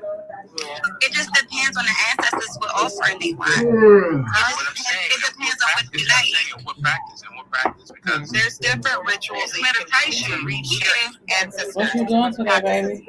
To reach your ancestors. Right, absolutely. I know that's what you said. That's the way that I know. Okay, but if that actually what I mean as far as our ancestors, if we go farther back and start really speaking about, some of our ancestors in Africa, some of our in the Dogon Empire, we obviously, even if we go to where everybody knows, especially Egypt, we know that these were hallucinogenic societies. These are some of the tools that they use. How the fuck we gonna use these white people terms to keep calling them drugs? Okay. When we know that this is not fucking drugs. This is okay, cool. Now I understand your perspective. I ain't gonna lie, as far as you can read hold on, somebody trying to tap in with me. But as far as you said, like for as far as you can read back, they've always had drugs that they was doing. Or as you would say, like whatever it was they were doing to get to like the hospital. Like, but we going fast forward. Like I'm talking about back to the ancient Egypt, Flintstones. Who comes because like for She said instance, right? Because that's why people associate dolphins. Tokyo Man. Because like dolphins are the only animal besides humans who recreationally have sex. Right. So dolphins, they even they like to capture jellyfish and they like to hold the jellyfish in their mouth until it let off this gas and they spit the jellyfish out and it's a form of getting high. Babe, I really love to take my nails via I think it's on the dolphins and those were the only two, but they also say that dolphins and octopuses are close. Damn, what was that? They're like the smartest That was just going super fast and it was a truck. Yali. Look at Tokyo. Don't be acting up, man. Like, I'm really nerdy as fuck. Like, Tokyo Leslie, history, that type of shit. History and science is my favorite subject, so I know I do that's so crazy. I'm for anthropology. But like women in them, they be so annoyed because I be having to snap respect to everything. She like, you know. It's something about two people. It's just like every time she talks, I just love to hear it. Good shot, Mike. Good shot. Tokyo, you gotta see back to that. I don't mean it in like a sexual manner. I'm talking about as far as I'm being like educated. It's just like, that's like so much shit. Let her answer, bro. Yali. Hey, Tokyo, what's your sign? I'm a Scorpio. my air sign, you say you like history and stuff. I'm a Libra. Tokyo, you say you like history and stuff. I do. You should take anthropology. My favorite part of history study is the Holocaust. But I take anthropology. I think like that. Gotta go with I take anthropology. I think you would like that. Somebody else told me that. I love history. What's the most interesting thing that you learned about the Holocaust? I'm only asking because you know how many people It was a man. I believe his name was Joseph Capone or something like that. But my favorite part is learning that after the Holocaust was over, you know, they was looking for him and he had fled the country and he was out. He came here. He was out swimming one day and he had a heart attack. And he was the ringleader. He was the ringleader of the Holocaust, and that was one of my favorite things I learned because it's like he got his karma. Tokyo, you know about our government bringing Nazis overhead during Facts. Can we tap into that? Well, honestly, I really don't like to talk about American stuff on the internet because, like, that's just sad. Next thing you know, like, you get a bill. Right. Yo, I ain't gonna lie, you get to getting too woke on this app, you wake up in your account on this shit. So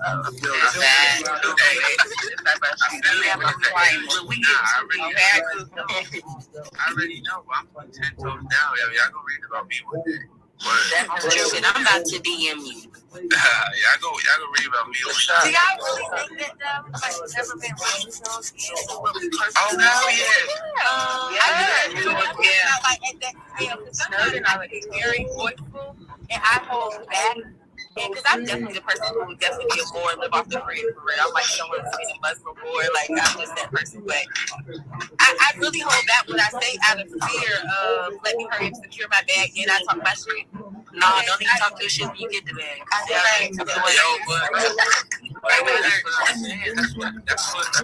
want to talk. Can I tell y'all something funny real quick though? It's like my neighbor literally just like rang my bell probably like a couple hours ago because her and my boyfriend broke up. She gonna ex me. Listen, she gonna ex me and I go outside and take a video of her and raise their one wish.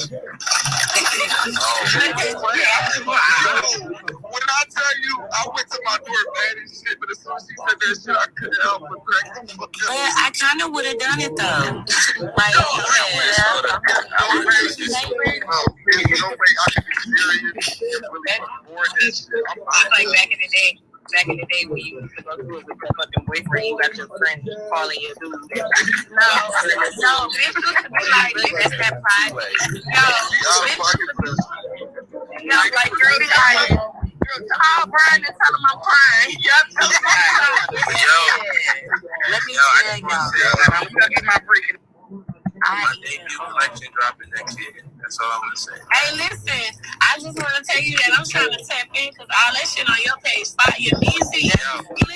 Meezy, his page. page, the dude Malik, and Malik